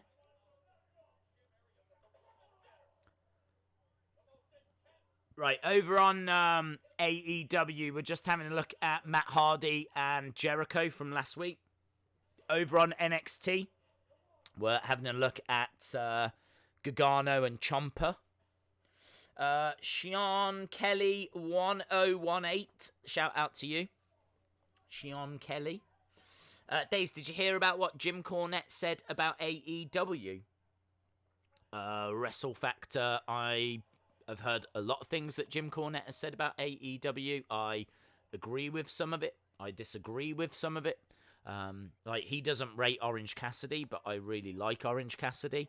But yeah, I don't know what in particular you're referring to, but I've heard a lot of what he's had to say. Keen Cottle says, I'm in sync with you, Days. Okay. Well, I mean, I don't know what to do for the future, to be honest. I don't know. It used to be fine. We used to be in sync, but it seems like the UK now, because of commercial breaks or lack of, has now kind of fallen out of sync with America. That's going to suck long term, so that's going to make it tricky. I will look at it. They're still showing us this brawl that Tommaso and Johnny had from a few weeks ago. Over on Dynamite, I think that we've gone to commercial break. So let me jump into the chat. Days, do you see Edge winning the WWE or Universal title before he retires? Yeah, I could see that happening. I think the build has got to be right. I think that he's got to earn it. I think that he needs to, really go through the ringer. I don't want to see him just getting an opportunity because he's beaten Randy Orton, you know. He's got to like win Money in the Bank or something like that. In fact, Edge winning Money in the Bank would be pretty cool. I could get on board with that. I think people would love Edge to cash in Money in the Bank. Like, could you imagine if he was the Money in the Bank holder? And that moment when he finally cashes in, people will lose their minds. So, Edge for Money in the Bank. David Hall says, okay, guys, I've got to go. I need a good night's sleep. Don't let Shayna bite. Shout out to you, David Hall. Appreciate you joining us, buddy. Black Heart versus Rebel Heart. That's coming up next week, I believe. Right, this is going to be the women's gauntlet match. We're already a quarter of the way through the show. And starting us off in this women's gauntlet is Shotzi Blackheart. It's actually a video on Thunder Rosa's Twitter, Shotzi, of her facing Shotzi Blackheart. So you can see Thunder Rosa versus Shotzi. So there we go, Shotzi Blackheart. Boom. This is the gauntlet match, so the winner will get that final position in the ladder match. I just saw that super chat from Rusty, great friend Rusty. Rusty says, hi everyone. Shout out to you, Rusty. No one tells Rusty what to do. Although I do like to remind Rusty that such donations are not necessary. But I will, as always, I might as well just leave Rusty's name at the bottom. The amount of times that I'm putting thank you Rusty at the bottom of the screen. So shout out to Rusty Shackelford. We did mention it earlier. It's worth mentioning again. There is an interview with our very own Rusty Shackelford. That is going to be going up on the Insiders Wrestling podcast channel tomorrow. So as soon as we finish watching WrestleMania 17, we will jump over and listen to that interview with our very own Rusty Shackelford. So very cool. Deonna Purrazzo. I think it's spelt like that. It might be 2 R's. Boom. Let's go with that. So, yes, thank you, Rusty. As always, you know it's massively appreciated. And, yeah, really looking forward to finding out a bit more about you. How you made your millions tomorrow on that interview. Right, I think Hikaru Shida is making her way down. We've got Shotzi and Deonna Purrazzo underway on NXT. I understand. I completely understand how frustrating this is if you're in America and we are out of sync with what you're watching. I will try and fix that for the future. I just can't figure out how to fix it now. In all fairness, we don't even know what next week's show is going to look like. Because we don't think there's one recorded. Hikaru Shida. I've said this before, but isn't it funny how when there's a promo on AEW, there's a promo on NXT? When there's a women's match on AEW, there's a women's match on NXT? Anna Jay.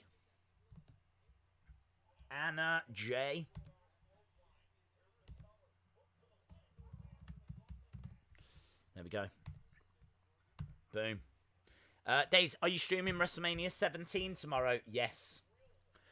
So don't forget, our good friend Rusty Shackelford 360 says hello to all of you. So hopefully some of you said hello back to Rusty. And obviously a big supporter of the channel. Helps make these streams possible. So big shout out to Rusty Shackelford. Fryman just... What did Fryman say? Where did your comment go, Fryman? Saw Fryman talk... There we go. Fryman says, I'm watching AEW on my new 43-inch TV. an NXT on my old 32-inch TV. I think NXT's been a little bit better for me. I enjoyed finding out. I mean, like, the first match was great on AEW. It's certainly not a bad show, but I have been waiting for Dexter Lumis. And it was nice to find out a little bit more about that new tag team as well. And now we've got a really great match between Shotzi Blackheart and Deonna Purrazzo. Obviously, as we said, this is a gauntlet match, so winner stays on. So Shotzi, headbutt by Deonna Purrazzo.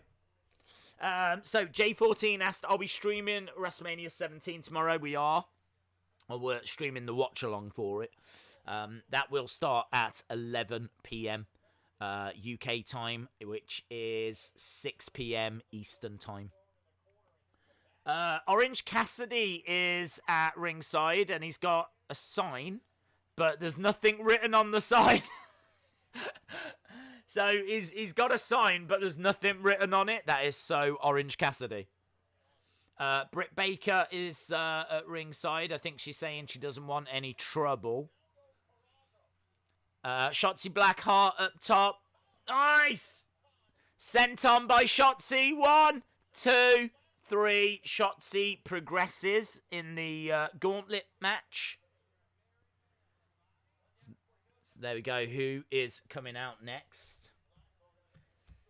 The gauntlet hasn't even started. I know. Right. Xia Li is the next person.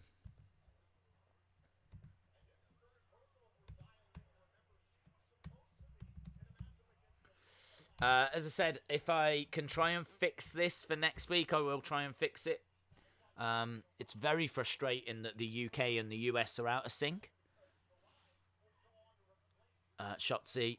Nice. Over the top. Xia Li looking for a leg sweep. Love that. How she slides on her knees by Shotzi. Big kick by Xia Li. Shotzi down.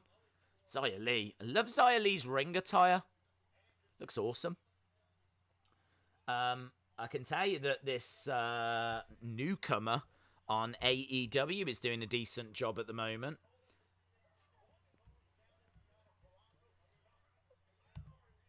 She's just got a 2 count on Hikaru Shida, and I think Shida is actually #1 contender for AEW. So, Hikaru Shida in a good place. I'd be expecting her to get the win here, but she misses with an Inzaguri. 1, 2, no, couldn't quite get it. So, Anna Jay doing some good work. Anna Jay is a wrestler that I can get behind, says Vape Ross Vape. Yeah, she's been doing some good stuff. She's looked very impressive. I can tell you that Shotzi has just managed to get past Xia Li now. So here comes Aliyah.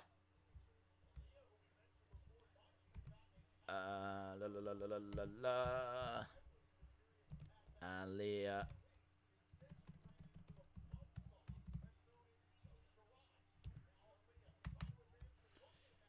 So Shotzi versus Aliyah. Shotzi doing really, really well here. Hikaru Shida almost getting the pin over on AEW. Jonathan Wilberding saying, is it an April Fool's joke that Connor will fight Tony? I believe so. I've not seen anything announced from the UFC. I don't think Connor would want to take that match at short notice because it's one of the toughest matches he could take. Hikaru Shida picking up the win. So Hikaru Shida, #1 contender, picks up another victory. Shotzi doing some good work here, working on the arm of Aliyah. Nice. Great submission hold by Shotzi. So, yeah, Jonathan, I fear that it is, but there's been nothing official from UFC. Although it does, unfortunately, look like we won't be getting Khabib versus Ferguson anymore. Ooh, Sling Blade by Aaliyah. Aaliyah's like having to pick out the hair of Shotzi Blackheart.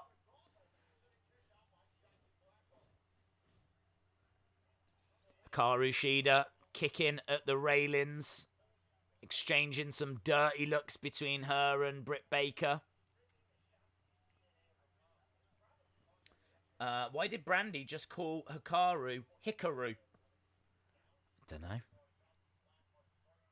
Hikaru?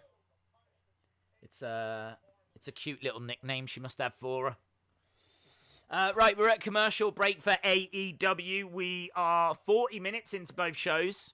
Kind of flying by. We are well underway with this gauntlet match. We're up to Aaliyah and Shotzi Blackheart over on AEW. We, as we said, we're at commercial break. Edge wins the Money in the Bank ladder match 2001 and 2005. Days, what will happen with NXT UK when all the tapings have run out? Could they possibly record more episodes in the UK Performance Centre?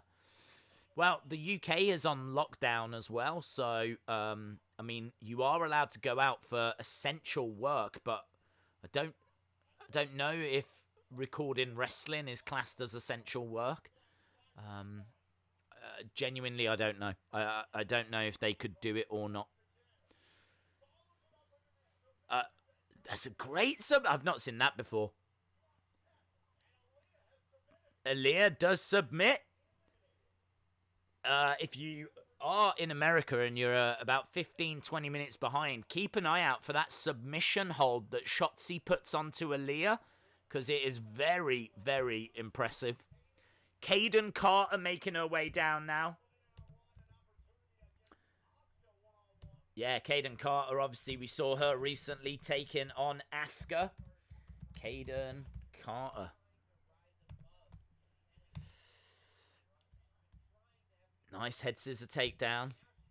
Kaden Carter up on her feet into a drop kick.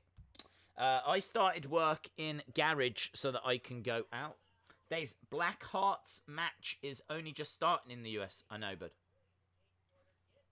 the UK and the US, for whatever reason, are out of sync. We think it's because I think our good friend Cal W pointed out that there was an ad break that you had in America that we didn't have. I feel like it must have been a couple of ad breaks, though, because I think it's a good 15 minutes out by the looks of it. So, yeah, I don't know how to fix it, to be honest.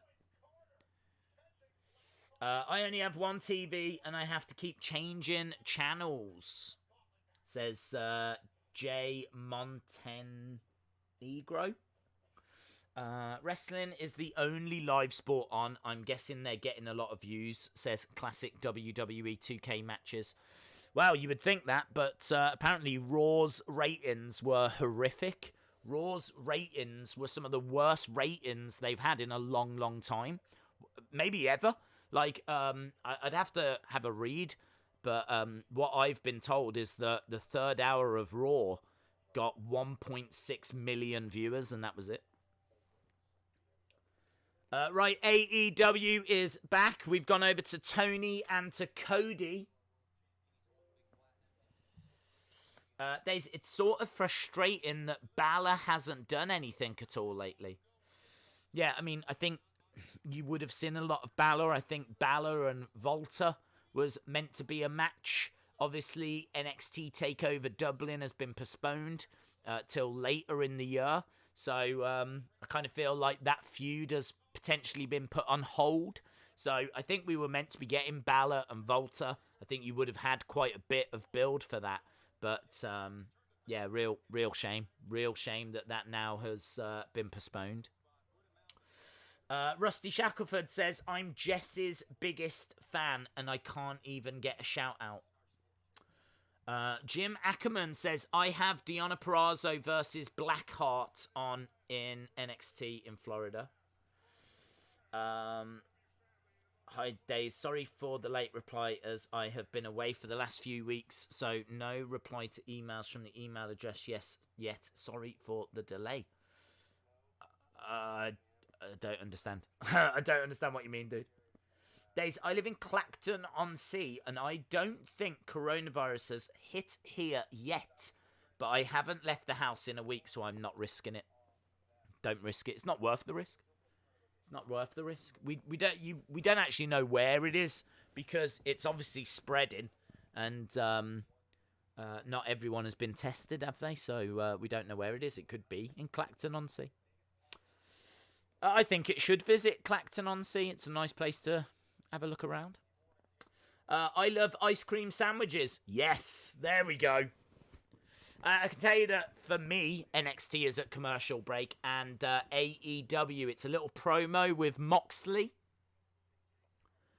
So Moxley cutting a promo on Jake Hager. We're 15 minutes away from your halfway scores, your halftime scores. I think the show's been all right.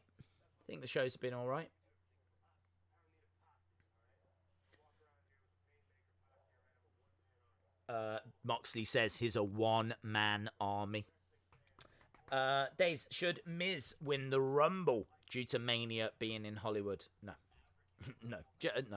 The Miz is not been built up as main event quality. He was when he was cutting those promos on Talking Smack, when he was having that back and forth with Daniel Bryan.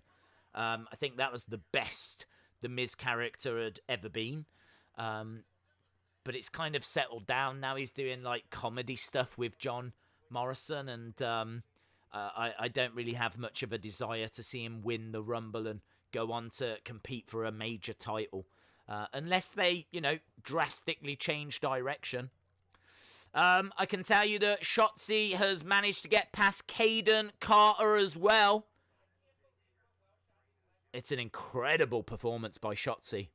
Absolutely incredible performance. I think she got one more person to get past. Or Dakota Kai. Dakota Kai is the last competitor. Dakota's winning this. All that work that Shotzi Blackheart has done. Dakota Kai won. No, just a one count. Here we go. Dakota Kai.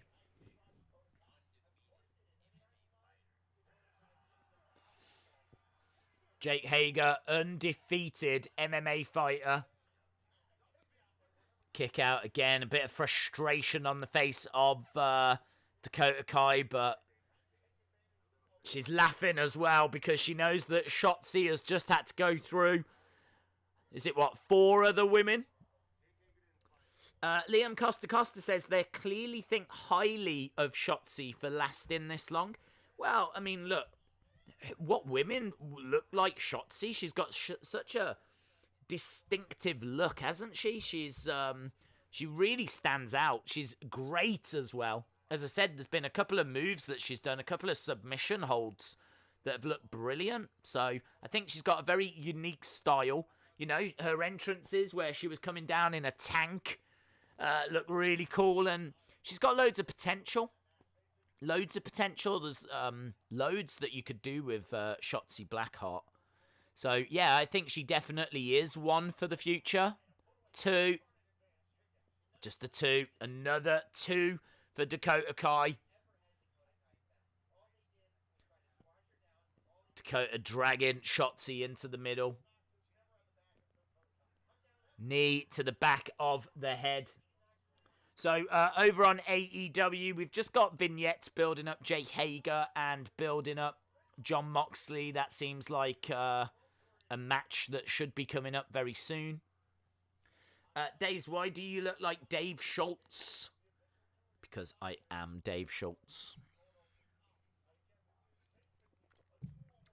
Stop giving away spoilers on NXT. What do you want me to do? What do you want me to do? It's not a spoiler if I'm watching it live. So there's not much I can do. The only thing I could do is not tell you about what's happening on NXT, but that kind of goes against what the stream was here for. So I totally understand that it is frustrating that the UK is slightly ahead of the US. as I said, the only thing I can think to do is to pause it so that we catch up, but I can't guarantee that we won't fall out of sync again. Plus, also, I can't pause it down here. I have to go upstairs to do that. So I'm going to have to find, if they're going to keep doing this every week, I'm going to have to find an alternative way of watching this rather than watching it on BT, I think. AEW has gone to commercial break. Ben Russell says, Days, if you fix it by next week so that you're in sync with the US, you won't then be in sync with the UK.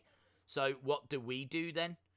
Well, what all I would say is that it's better for the UK to be ahead. So it's better for you to watch and then for me to react 10 minutes late than it is for me to react 10 minutes early. And as Chris just said, you know, spoil what's happening. But there's not much I can do about it. It's not something I'm doing on purpose. Kick by Shotzi. I mean, all I can do is maybe try and focus a little bit more on AEW. I don't know. Liam Costa says, last one of the night. I appreciate all that you do. Shout out to you, Liam. Thank you for the support. Days, who would win, RuPaul or Brock Lesnar? It depends what it is. If it's going to be a drag queen competition, I'm going to go with RuPaul. And can I just say as well, I would love to see that drag queen competition between RuPaul and Brock Lesnar. So, Swamp Manor, I'm going to say RuPaul. Days, do you support Dakota Kai? I do support Dakota Kai. I've always liked Dakota Kai. I don't like her so much now that she's changed her entrance music. I loved her old entrance music, but she's changed her entrance music now that she's turned heel. But I think she makes it for a great heel. And I like this Raquel Gonzalez that's kind of her bodyguard. I think they work well together.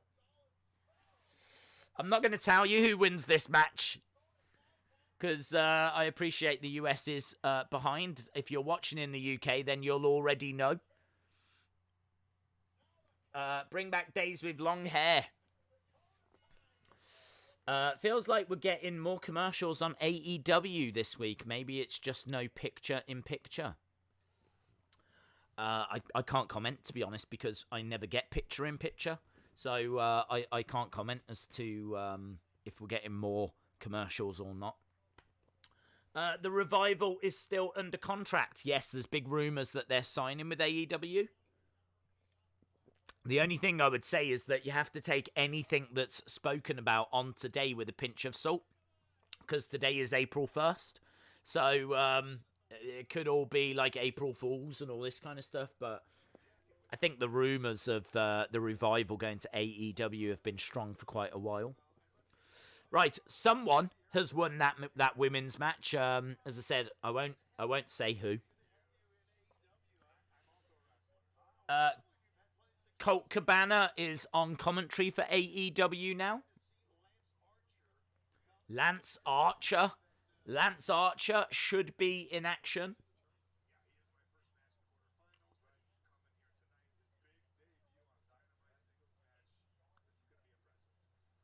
First match in the quarterfinals. What does that mean? So Lance Archer against Colt Cabana in the TNT. Marko Stunt! Marko Stunt! They're putting Lance Archer against Marko Stunt. It does not need a 20-minute time limit. Lance Archer versus Marko Stunt. Wow. What if Marko Stunt wins? Lance Archer.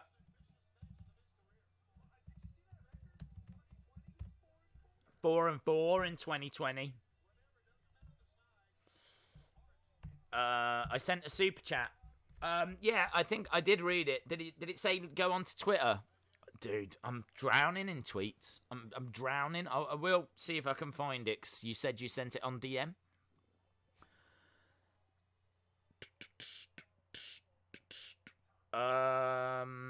Jake Hager versus Jon Moxley. Empty arena. No holds barred in 2 weeks' time, according to All Elite Wrestling. So thank you for that news, Jason Peace. I don't know. I can believe it. Seems real. But, God, you have to wonder on this day, don't you? Is that even true? I don't know. It would be a real stupid April Fool's if that was an April Fool's, but because we are clearly building towards a match between those two, so I'm going to lean towards saying that that's believable. Unless it was just announced and I missed it, I don't know.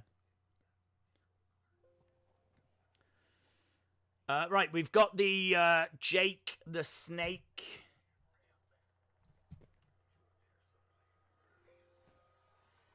promo. This looks cool. Over on NXT, we've just got the Charlotte Rhea build.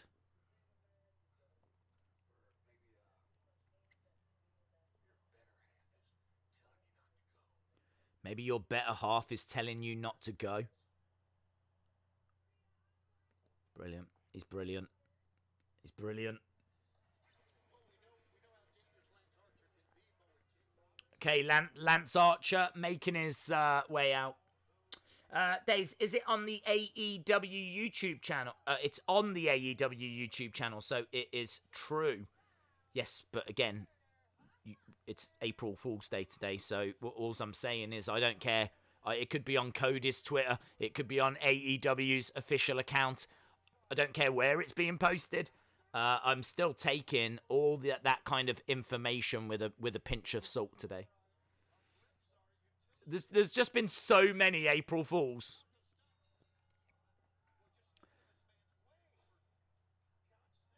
Do you know what's quite interesting? Look at Kushida's entrance. It looks like the Glitch. Has anyone noticed that?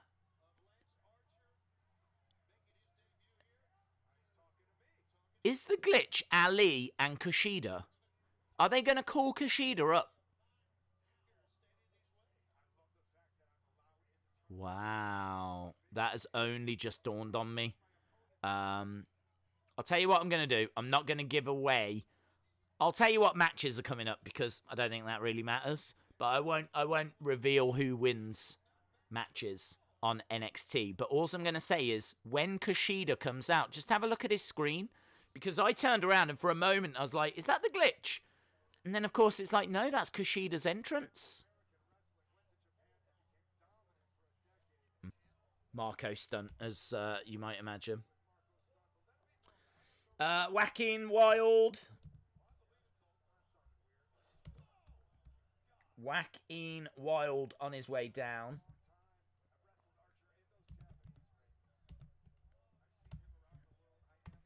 Okay, so Kushida versus... No idea how you spell that name, but there we go. I've gone with that. That'll do. It's very cool. Hello to Insiders. Hope you are well. Days, I'm actually Switchblade Jay White. Shout out to you. Okay, Marko through the ropes. Suicide dive, and all it does is just annoy Lance Archer, who grabs Marko, picks him up. Marko, though, lands on his feet. Marko very much like a fly. Just buzzing around. Looking for a single leg drop kick. Lance Archer backed into the corner. Lance Archer against the ropes. Shoulder charge. And Marko Stunt goes flying out of the ring. Dakota is here. Days, did you hear about the Revival signing with AEW? I'm not going to believe anything today. I'm not believing it. I've read it. It could be true. There's every reason that it would be true. I'm shut down for a bit. Still working after all. Shout out to Jesse Callan. R.I.P. Marko. Oh! Big choke slam by Lance Archer. who went for the 3 count, but actually didn't allow the referee to count the 3. Wow, he wants to really punish Marko. Marko up in the air, slam down.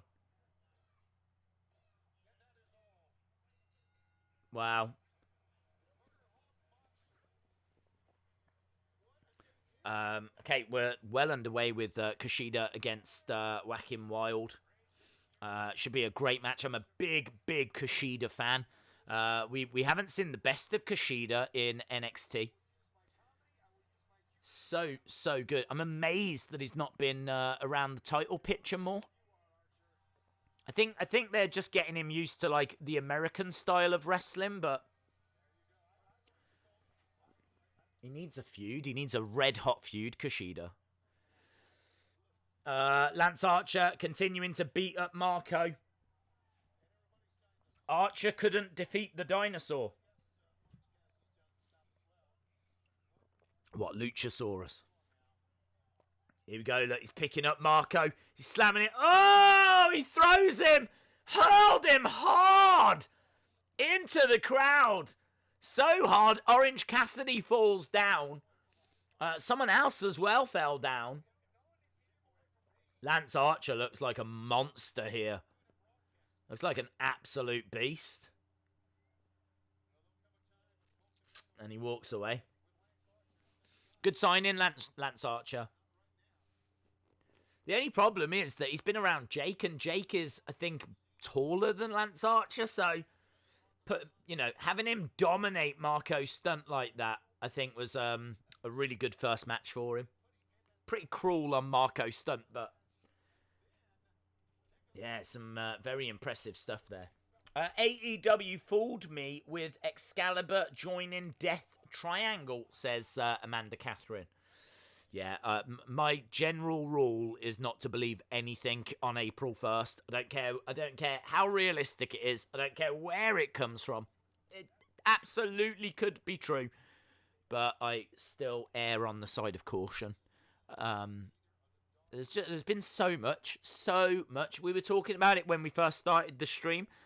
Ringside Collectibles tweeted out a picture of the Firefly Funhouse puppets in a little pack. People were going crazy. People really would love that. I find it annoying. Right, we got Brodie Lee. Let's see, is he going to knock Vince McMahon again? Brodie says, I once was lost, downtrodden, beaten down. But now I stand before you as the exalted one.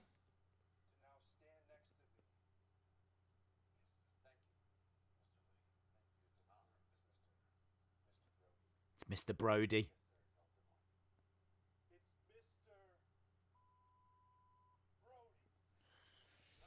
Days, what has happened on NXT so far? We've had the Gauntlet match. We've had Dexter Lumis.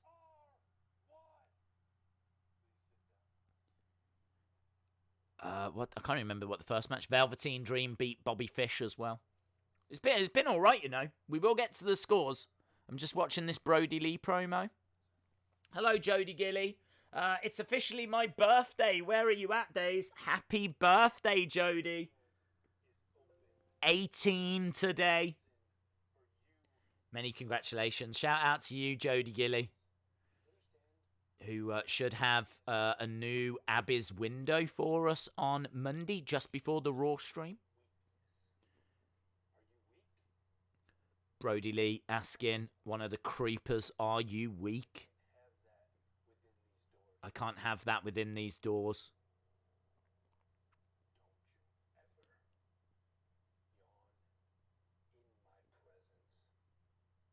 Don't you ever yawn in my presence again.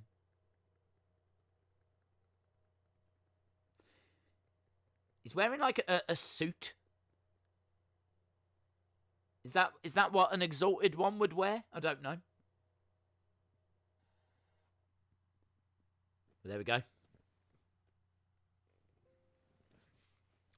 Brodie McMahon says Tyler Sims. Liam Costa says, Days, I've got a terrible feeling that Kushida is going to be another example of a great talent coming to WWE and never getting a good feud or holding a title. I don't know. I mean, I know that Triple H loves Kushida, so I think Kushida will be treated right in NXT, but we all know that Vince struggles to see the value in Japanese stars because obviously being able to cut promos in English is very important. I don't know what Kushida's English is like. If his English is good, then I think he'll be all right. But obviously we've seen how Nakamura has struggled, and Asuka, I don't think has been used to her full potential. She hasn't been treated too badly. She's not been treated too badly. And obviously, you know, how they're using her now is brilliant, but yeah, I kind of feel like she's been pushed aside for Ronda, for Becky, for Charlotte, you know. She's having to battle against some women that are maybe prioritised a little bit more, even though I think Asuka's the best female talent they've ever had. It's quite a big statement, isn't it? But I really do believe it.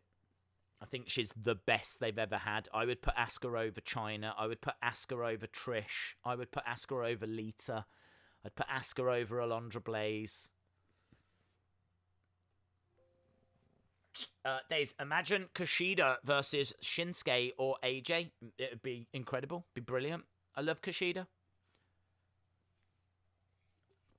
Jawbreaker by Wacky and Wild. AEW is at commercial break, so get your scores in for both shows.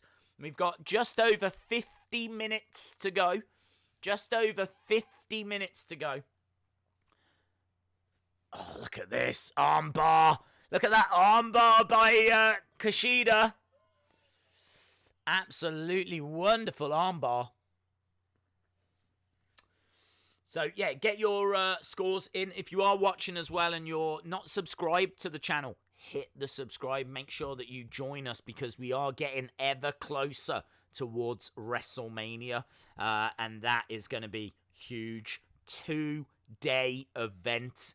2-day event. WrestleMania. We're streaming both days. We're doing SmackDown as well on Friday. Raw on Monday. We got WrestleMania 17 tomorrow. There's loads. There's absolutely loads on the way. So, yeah, make sure that you're joining us. Talking of joining things, we've got a Join the Dark Order graphic on screen. So the Dark Order making their way out. 8 and 9. 8 and 9. 8 and 9 of the Dark Order. What is this? They don't deserve names. 8 and 9. What does this mean? I don't know what this means. Is there like a 1 to 7 that we're going to see as well? 8 and 9. 7.5 for both. AEW 8 NXT 1 says classic WWE 2K matches. Wrestling Days fan says NXT 7. Big Boy Jose says 8 and 9 versus the Natural Nightmares. Yes, that's who we've got. Who are the Natural Nightmares? Who are these? QT Marshall. And Dustin Rhodes. Oh. Okay. QT Mar. I didn't know that was their name.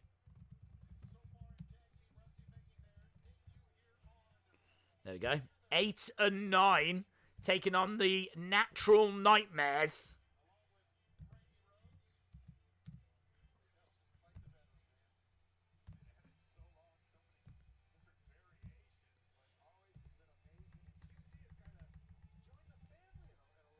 Days, is the North American Championship match the main event? Asks Swamp Manor. Yes, I would believe so.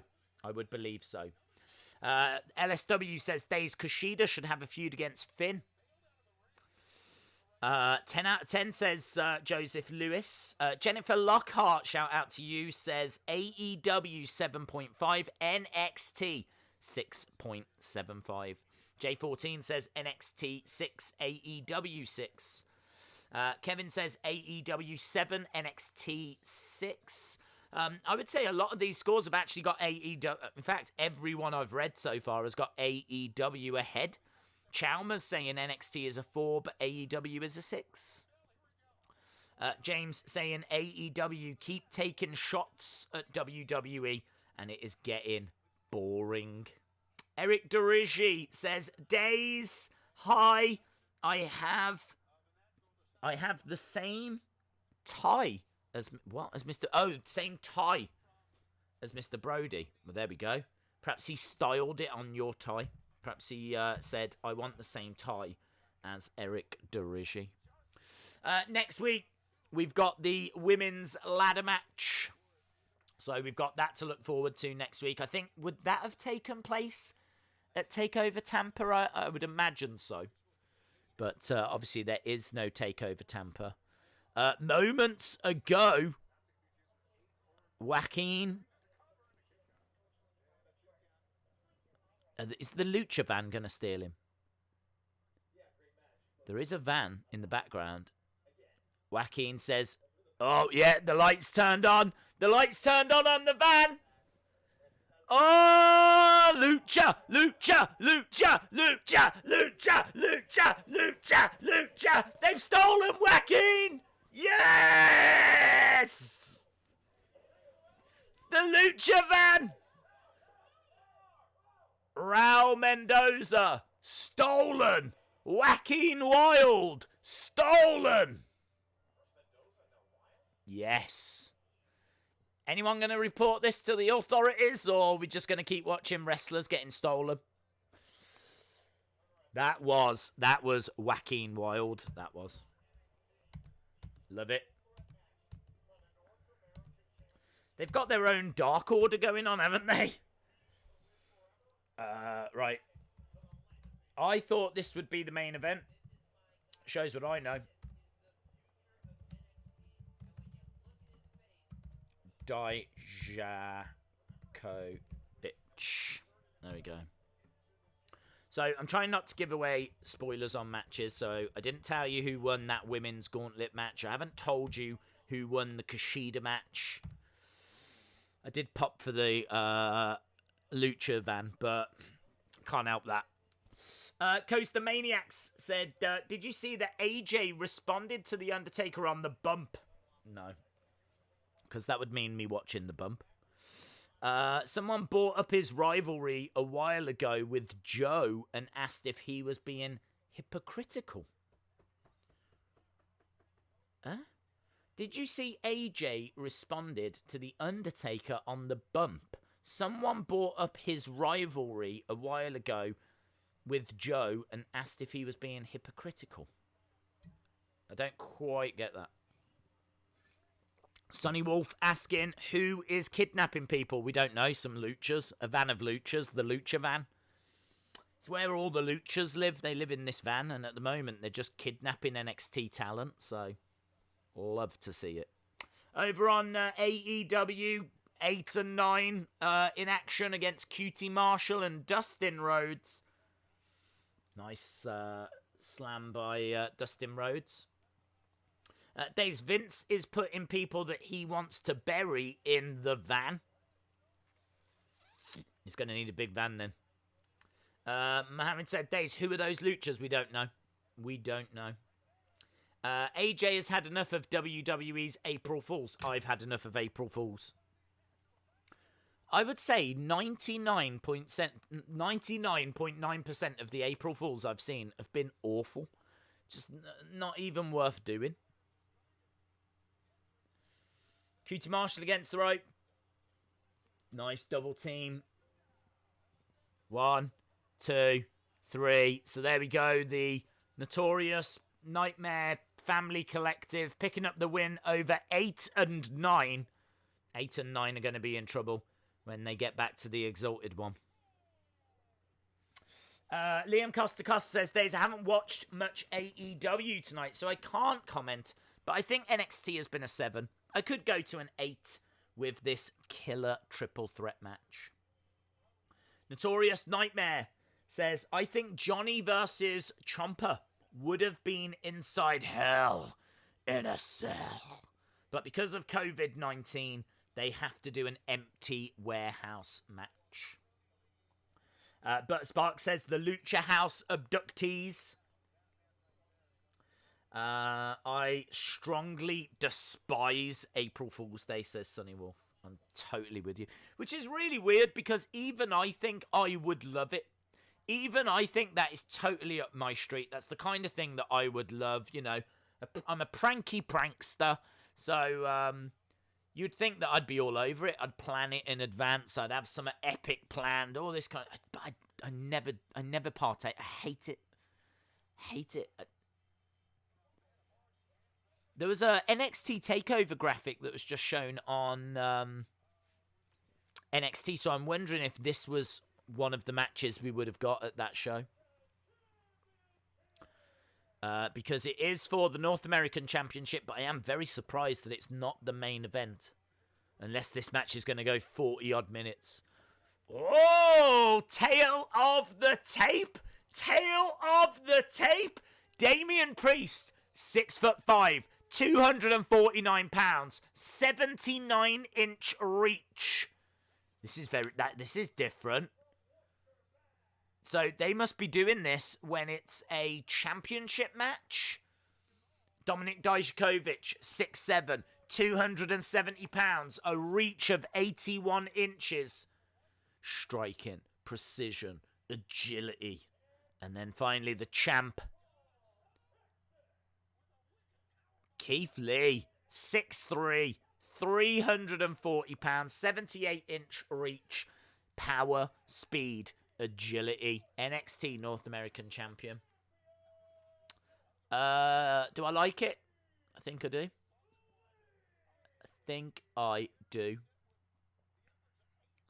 I don't know that I would do it when they're all in the ring. I might do it as they're coming down, or don't know.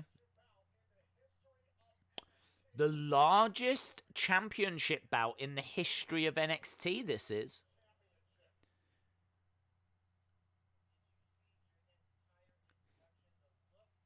It was quite interesting. They were doing the intro, how all three wrestlers are just like standing next to each other. I think I'd prefer it if they were forced to go into a different corner. Do you know what I mean? Like really keep them apart whilst they do those intros, if that's something they're going to keep doing. Costa Maniac says, Joe brought AJ family involved. Do you remember Oh Wendy? I remember Oh Wendy. I just don't know what that's got to do with The Undertaker. Sam Roberts sounds like a dweeb. I think I'm in the minority, but I like Sam Roberts. I think I like Sam Roberts because I know that he's a passionate wrestling fan, and he has been for a long time. So he's not someone that used to be in the NFL that's now had to retire, and so he's doing something else now. I'm looking at you, Gronk. I'm looking at you, Pat McCarthy. Compared to those guys, I've got respect for Sam Roberts. So, yeah, I don't mind Sam Roberts. I don't mind him. I'm not sure I'd want him on commentary each week, but I don't mind him. Days, have you seen Lana's TikToks? Ooh, cheeky. Ooh. I think we've all seen Lana's TikToks. Sam Roberts is cool, says Robin813. Josh Donaldson says, if you could manage any wrestler, who would it be? I'd manage EC3, because I would get to eat lots of food in catering and not get in any harm's way. Because he never has a match, does he? So you just rock up, get paid, eat food, never get in any trouble, go home. Wonderful. Oh, I'm so down for that.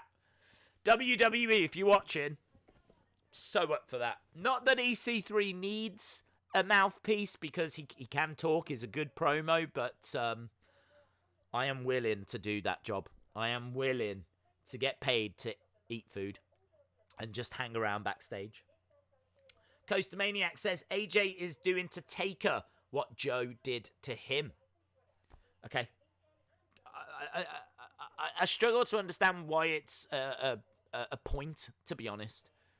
AJ, because they're completely different feuds. So, obviously, Undertaker has always had this mystique about him. The dead man slowly walking down, the gongs, all that kind of stuff.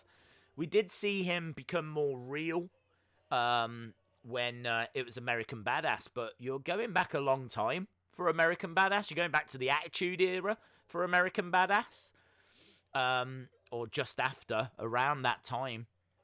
So it's been a long time since we've seen like Undertaker being presented the way he's being presented at the moment. So personally, I don't think the AJ Samoa Joe feud has got anything to do with what's happening with AJ and Undertaker. I don't see it as being hypocritical or anything like that. So I don't know. I do understand what you're saying, that, you know, it got very personal between AJ and Samoa Joe, but I still don't really get what that's got to do with The Undertaker. Hence why I don't bother watching the bump. Right, we've got Jericho in a jacuzzi with a little bit of bubbly on ice. Chalmers says, don't disrespect No Pants Pat and No Groove Gronk. No Pants Pat and No Groove Gronk. If they formed a tag team, I could probably get behind that. Daze, do you think that they will put the Cruiserweight title on NXT UK so that they can have a mid-card title? I think that's not even being thought about.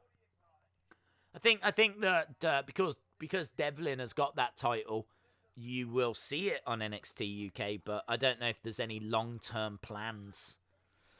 That NXT TakeOver graphic is on the screen, so I think this is... we are now officially watching NXT TakeOver. This match that we're watching now is NXT TakeOver.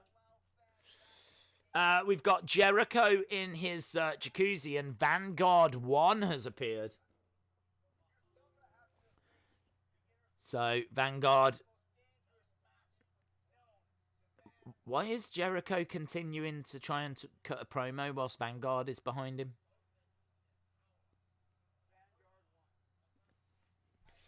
Rusty Shackleton. Dude, what are you doing? I've already given you a thank you, Rusty. I've already told everyone about your interview tomorrow. Shout out, as always, Rusty Shackelford. I don't know if you've got like some kind of an oil rig that's just churning out money, but your generosity is absolutely astounding. So shout out to Rusty. Make sure that you check out Rusty's interview tomorrow, because I don't know about you, I really want to learn more about Rusty Shackelford. Yeah, I'm looking forward to that after WrestleMania 17 tomorrow.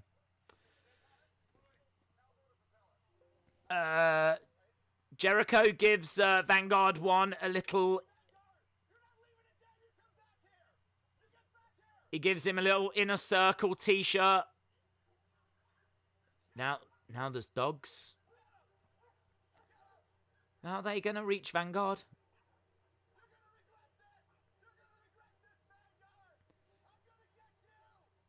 Jericho says, I'm going to get you. Okay.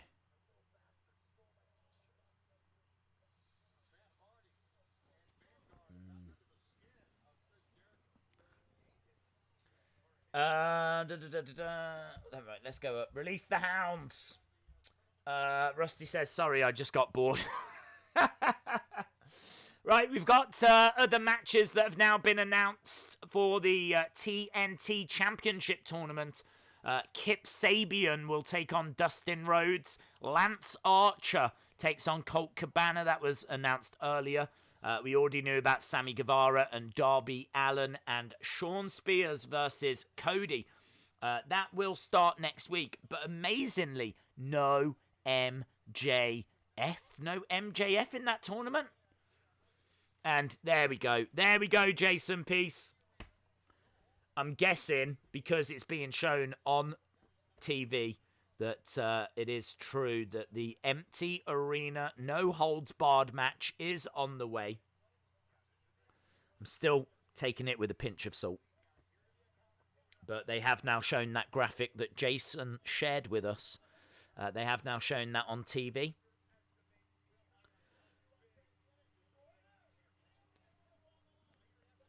I can tell you that we're well underway with this triple threat match. We've got just over half an hour to go. AEW is funny days. EC3 is currently out with a very bad concussion. I don't know how long he's been concussed for, but I couldn't even tell you when his last match was. Genuinely, I don't know. I don't know when his last match was. If he's out at the moment with concussion, then so be it. But MJF for world champion, says Notorious Nightmare. Swamp Manor says, where is Joey Janela? A Nick Jackson update. Yes, we do have a Nick Jackson update now.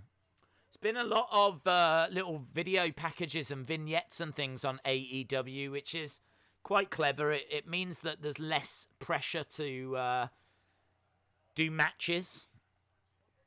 They can kind of run video packages with a little bit of original content.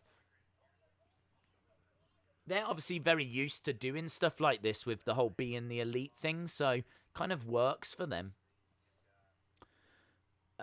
Keith Lee powerbombing Damian Priest onto Dijakovic, and again picking him up and slamming him down. One more time. Oh, nasty. Nasty. NXT or AEW? I think most people are saying that AEW is the better show this week. Who took out Nick Jackson? Inner Circle took out Nick Jackson. Days EC3's last match was against Rusev on Raw in September. Keith says, happy Rusev Day. Same to you, Keith. Dan McDermott says, NXT or AEW? I think if I was to watch one show this week, I'd be watching NXT. I think the women's gauntlet match was good. I'm a fan of Kushida. It was good to see Dexter Lumis make his in-ring debut. I liked finding out a little bit more about that Indian tag team. Now we've got a match that should have taken place at TakeOver, but we're actually getting it now on NXT. I feel like AEW have done all right. But I think for me, if I was to pick a show, I'd be picking NXT this week. Which is completely at odds with the community. You guys... I don't know if I saw anyone saying NXT was the better show this week, but there we go. Different opinions. It's what makes our community so vibrant.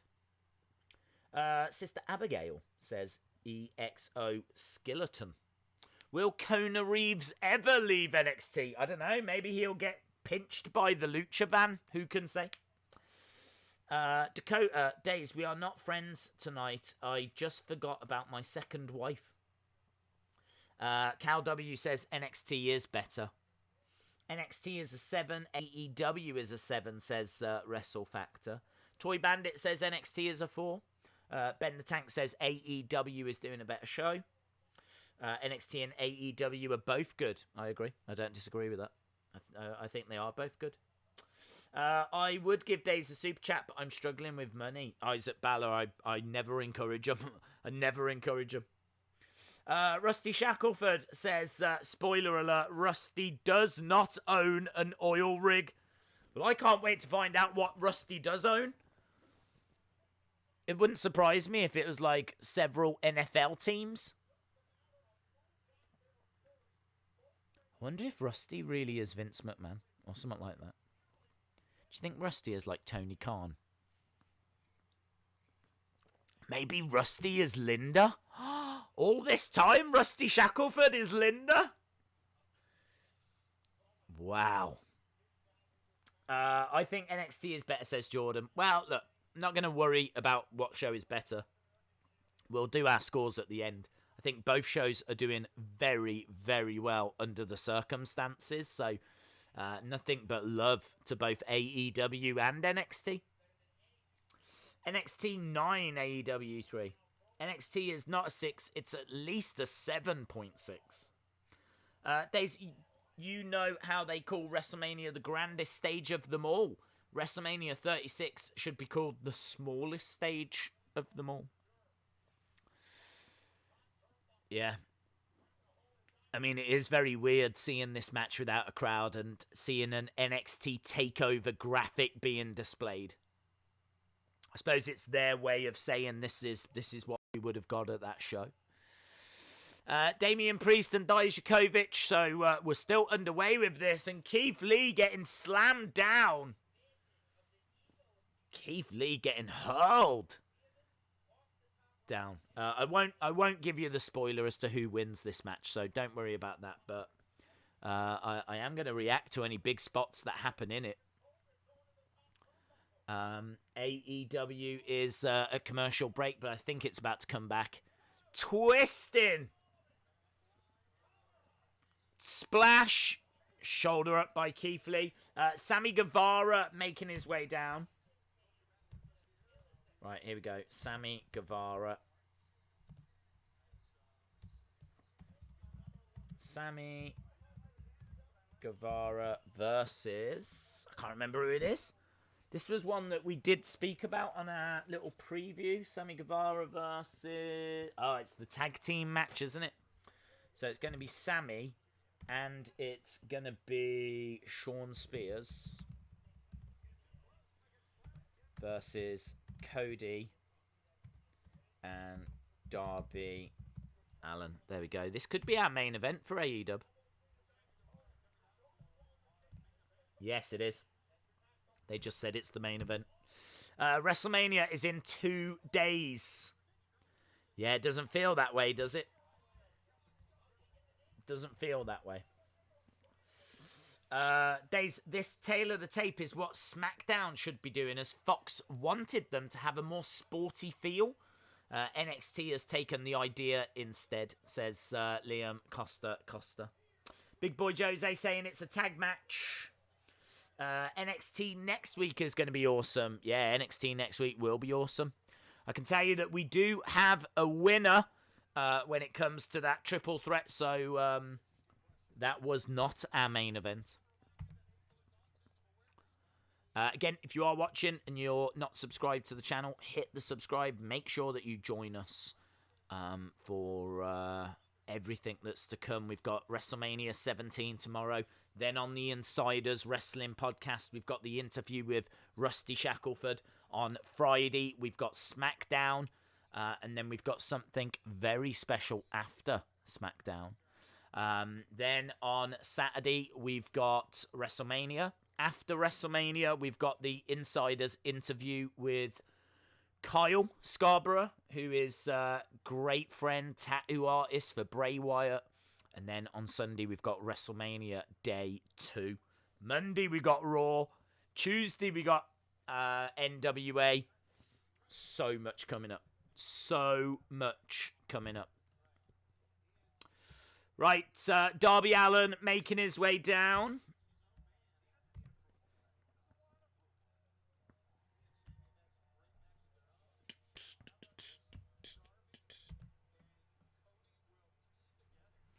Darby and Cody teaming together against Shawn Spears, Sammy Guevara. That is our main event. I don't think NXT is done, is it? I think there's a bit more to go, unless that was it for NXT.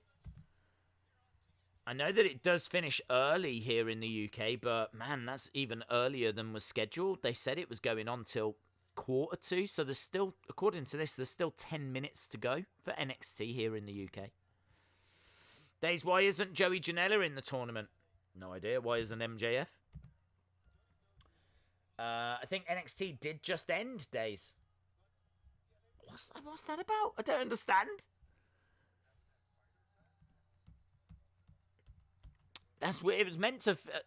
man, it's even shorter than usual then if it has ended. I think if that has ended, I think that triple threat was good, not great, from what I saw.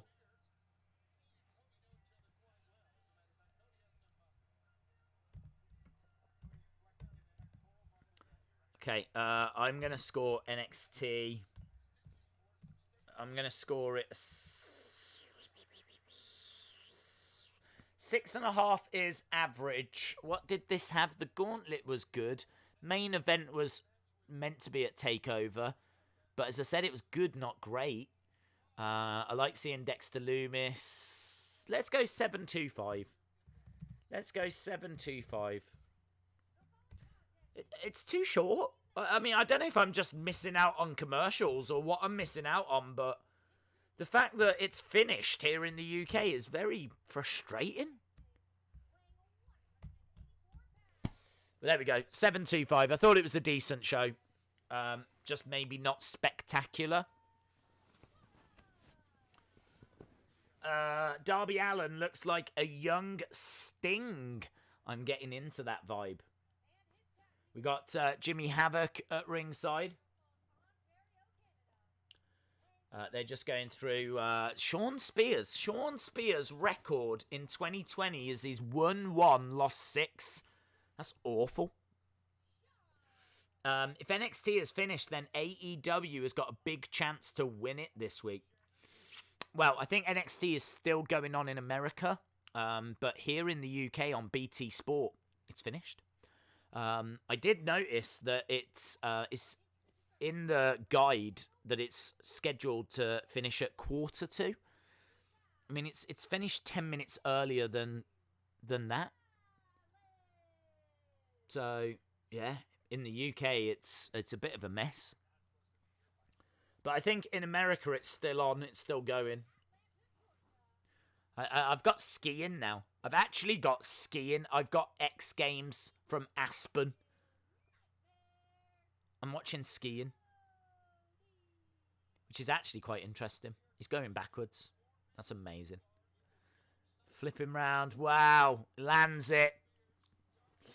Right. We are... Oh, hello. What's happening here? Cody going over, giving Brandy a little kiss. Right, tag match coming up. Ben the Tank says, remember to wear blue tomorrow for Moda. Good shout. I still might forget. I do have it written down, but as I've said, if I am going to try and remember, but if I do forget, just someone mention it and I'll very gladly change. 6.75 says Monica King. Shout out to you, Monica. Hope you are well. Days, have you had a wardrobe malfunction? Don't think so. Don't think so. Not that I can remember. Days, have you had... Oh, I answered that. Sonny Wolf. He lives in Florida. WWE had better do better with WrestleMania than they do with SmackDown, Raw, and NXT. I am genuinely excited for WrestleMania, but I'm concerned at the lack of buzz. I'm not even seeing that many people talking about it on Twitter. I still feel like people are going to tune in because WrestleMania is... Everyone knows WrestleMania. But, man, there's just not the buzz around it. We're underway with Shawn Spears starting us off against Cody. Days, who won the triple threat? I'm not going to say because it's still on in America. So once I know in 20 minutes' time that it's done, then we can talk about it. I mean, in all fairness, the match itself, as I said, was good, maybe not great. Darby is in. I would like Darby Allin to win that TNT Championship, actually. Days, who would win, Seth Rollins' group or the Inner Circle? Depends who books it. If AEW book it, I'd imagine it'd be Inner Circle. If WWE book it, I'd imagine it'd be the Monday Night Messiahs. This match. Days, what rating for excitement for WrestleMania 36? That's a really good question from Abdi. Excited. Don't know. Excitement quite low. I think I'm. I don't know. I'm looking forward to it, but can I say I'm excited? I think I'm concerned. I don't know what to expect. I don't know. I don't know what to expect. It's so hard to say how I'm feeling about WrestleMania. I wish there was more buzz. I wish the go-home shows were like knocking it out of the park with loads of surprises and, you know, like CM Punk or The Rock's been announced, or do you know what I mean? I think the fact Gronk is the host perfectly sums up this WrestleMania. Just you worry that it's going to be a bit cringe and it's going to go wrong and it's not going to quite hit the mark, and a lot of that isn't their fault. A lot of that isn't their fault at all, because obviously they're having to do it under just the weirdest circumstances that any of us have ever seen. So excitement, I couldn't really score it. I can't wait for it. My intrigue level is 10 out of 10. I think that's the best. I think that is the best way of putting it. I would not miss watching WrestleMania this weekend for anything. My intrigue is through the roof. I can't wait to see. I don't know what they're going to give us, how they're going to present it. So my intrigue is absolutely through the roof. Cody in control against Shawn Spears. AJ Styles Undertaker. Yeah, I'm looking forward to that. I'm looking forward to that match, and I'm looking forward to Fiend versus Cena. Looking forward to Edge Orton, but I fully expect Edge to win. That's a foregone conclusion. And I think the card itself doesn't look too bad. My intrigue is 10 out of 10. To listen to Sonny's demented voice. Shout out to William. Days, are you interested in Jon Moxley versus Jake Hager in 2 weeks? Not really. I'm not a big Jake Hager fan. I don't know. I can't see them taking the title off Moxley so soon. I think they should have built Jake Hager up more, to be honest. I think he should have had more matches. I don't really get how he's number one contender. Don't know. So, I expect Moxley to win that. So, it'll be all right. I'm not down on it, but yeah, I can't say that I'm like, I'm going crazy at the thought. I kind of, how many matches has Jake Hager had? Has he had 2 matches, and now he's already having a shot at the AEW Championship? Kind of feels a bit rushed. Maybe I'm on my own on that. Christian says, what match is going to main event Mania? I don't know about night 1, but night 2 I'd imagine will be Brock versus Drew McIntyre. I think I can see Drew winning that match and WrestleMania ending on a nice feel-good moment. Jake Hager's going to lose, says EXO Skill at Ton. Jon Moxley is going to invade WrestleMania. I don't think so. Sonny and LSW, can you stop talking about Finn? It makes me sad, says Isaac Baller. Butterspark says, I want a Vanguard t-shirt. I'm sure you will get one. I'm sure you'll get a Vanguard little figure. And in fact, you can get a Vanguard figure. Mattel made one. You can get one right now. A Matt Hardy Network Spotlight gets you the Matt Hardy figure, gets you the boat, and also the dilapidated boat and Vanguard one. So Mattel made Vanguard one. You can get it in figure form already. And they can use Lucha Bros in a good storyline. Everyone knows that they've got loud booming voice. I think WrestleMania Night 1 will have Becky versus Shayna as the main event. Jim Gore. That'll be all right. I think that match will be a decent match. So I'm all right with that match. There's a few matches I don't really care for. I don't really care for Aleister Black against Bobby Lashley. I don't really care definitely don't care for Elias versus King Corbin. Don't really care for Street Profits versus Austin Theory and Angel Garza. So, sadly, there's a few matches I'm like... But there's a good chunk of matches I'm really looking forward to. Sami Zayn versus Daniel Bryan. I suppose I'm just worried, can Sami Zayn give us a great match? At this stage, I don't know. It's been so long since I've seen Sami Zayn in a match. I know he had a match against Braun, but he wasn't really used much. He just kind of came in at the end and got the win. So, what does a 2020 Sami Zayn match look like? Can he go? Can he do it? Does Daniel even compete? I heard rumours Daniel doesn't compete. So, I don't know. This is what I'm saying. My intrigue, 10 out of 10. 20 out of 10. But there's definitely a hint of concern in there as well. A little dash of concern. It's already written. Darby Allin, Luke Gallows versus Fake Undertaker. Hager won 4 matches. Hager's won 4 matches, has he? I haven't seen 4 Hager matches. They must have been on AEW Dark, which in all fairness I don't watch.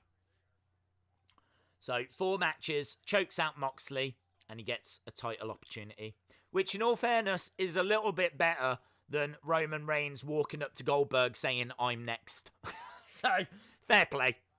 I'm not going to criticise them for that.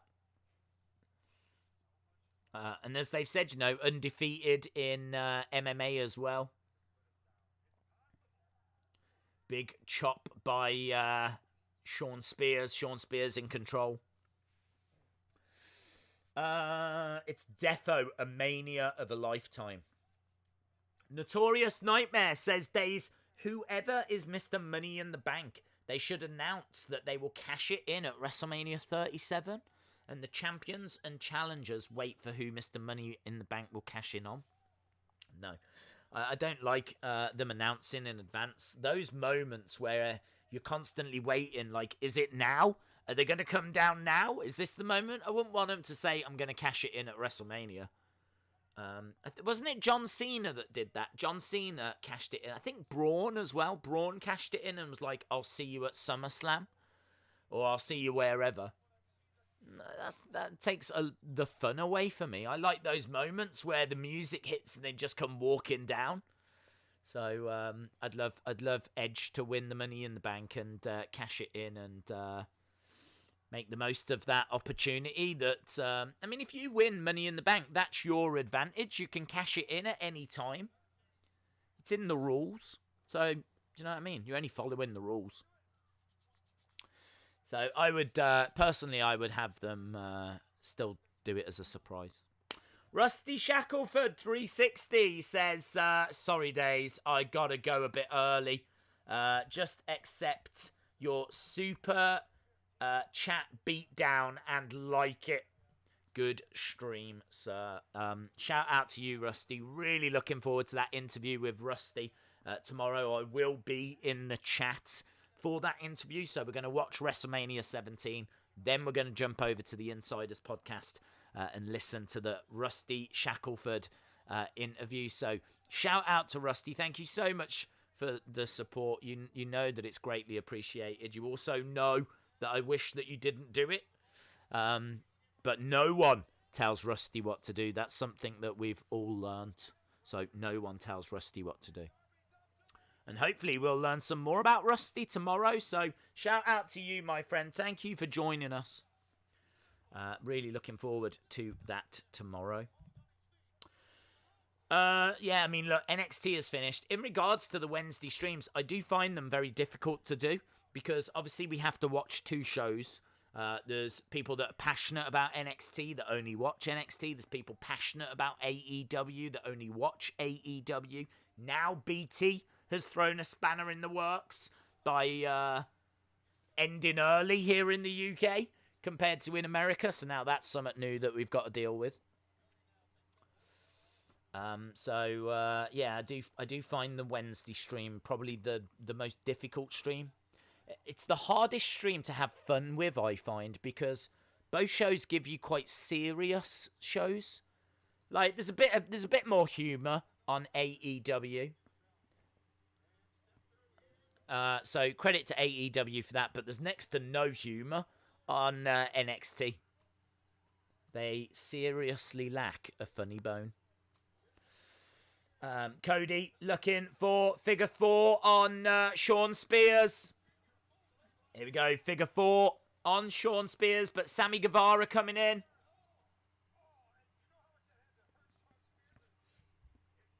Alright, let's go down.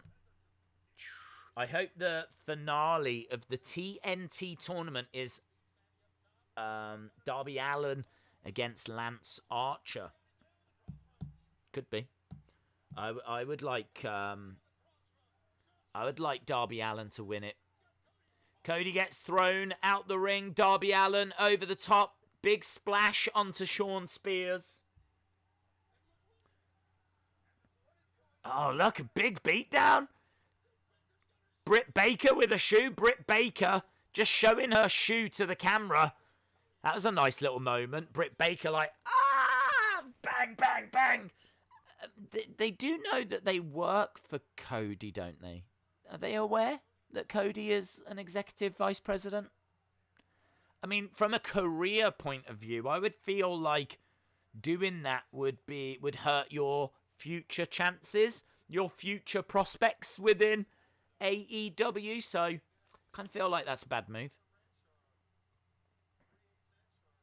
Well, there we go. Look, Jimmy, Havoc, Kip Sabian, Penelope Ford, Britt Baker, all throwing shots on Cody Rhodes, who'd been thrown to the outside.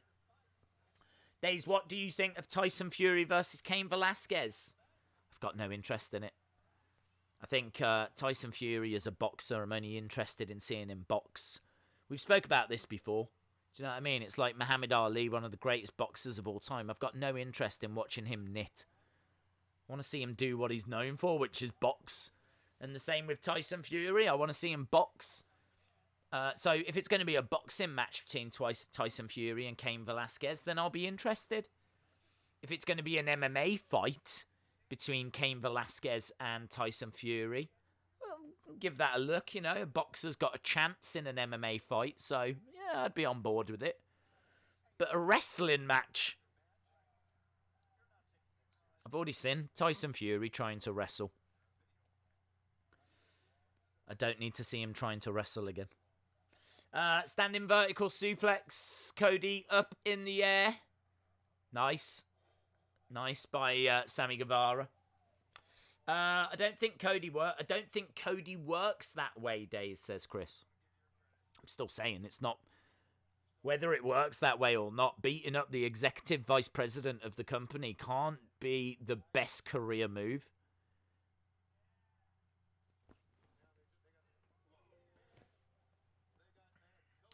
Shawn going over. Kane had pillow fists in the UFC. Oh, yeah, I mean, he wouldn't stand a chance in a boxing match against Tyson Fury. That's why none of it strikes me as good options. Boxing fight, Tyson wins. MMA fight, Kane wins. Wrestling match, no one wins. Who won the triple threat? I'm not going to say, am I? What am I going to say? There's still 7 minutes to go in America.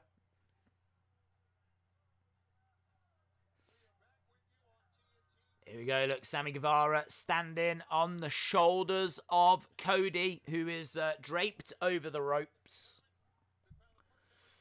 KJ,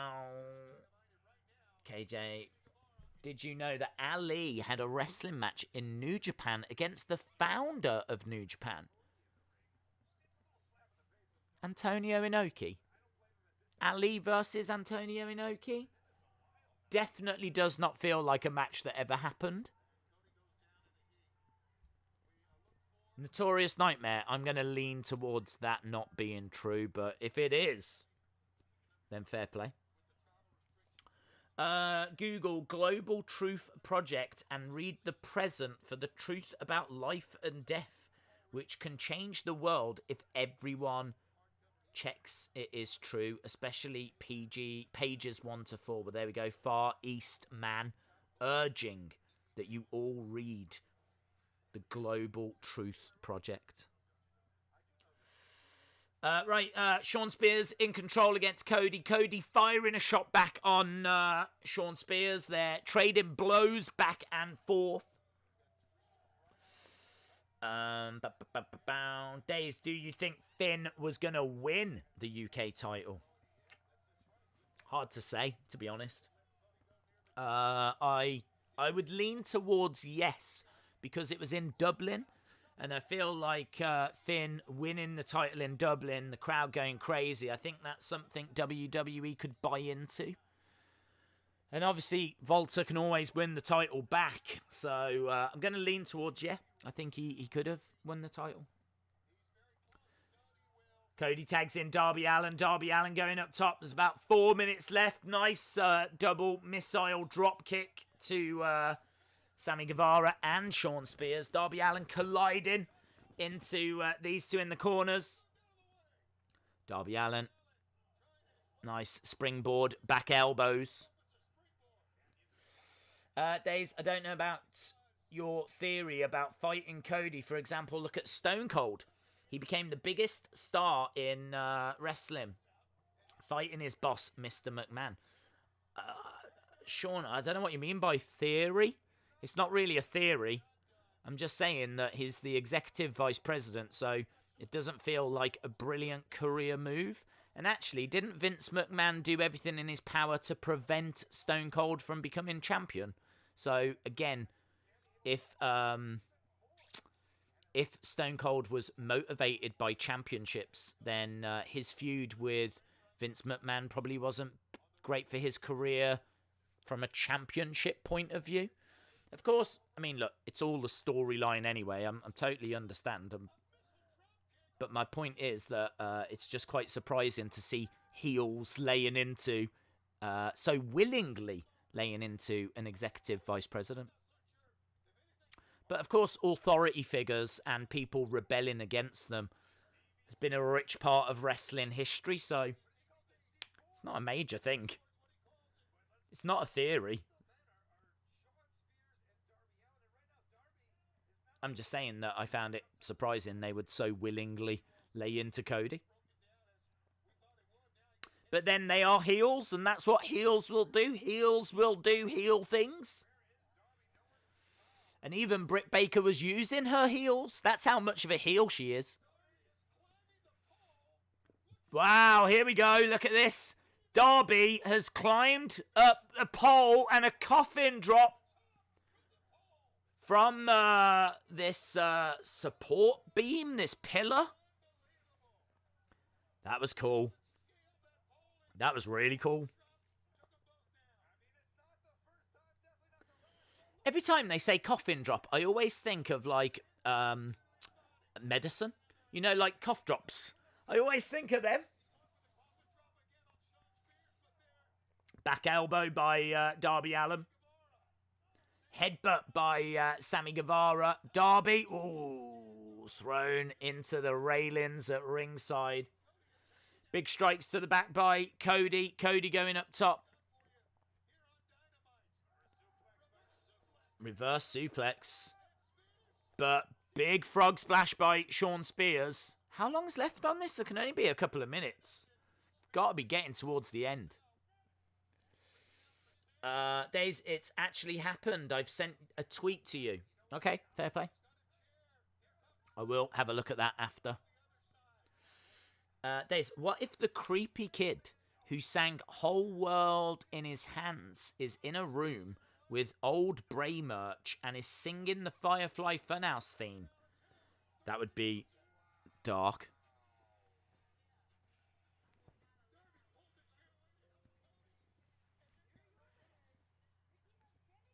Sammy Guevara and Shawn Spears pick up the victory.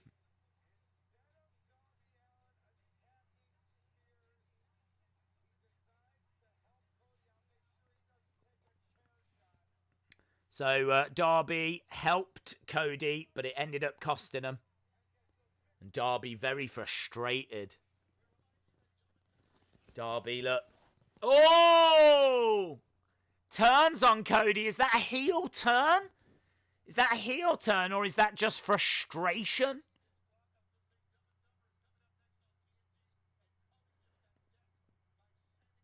I don't know if that's frustration or what that is. Or if that's a heel turn, but that could be quite an interesting moment on AEW.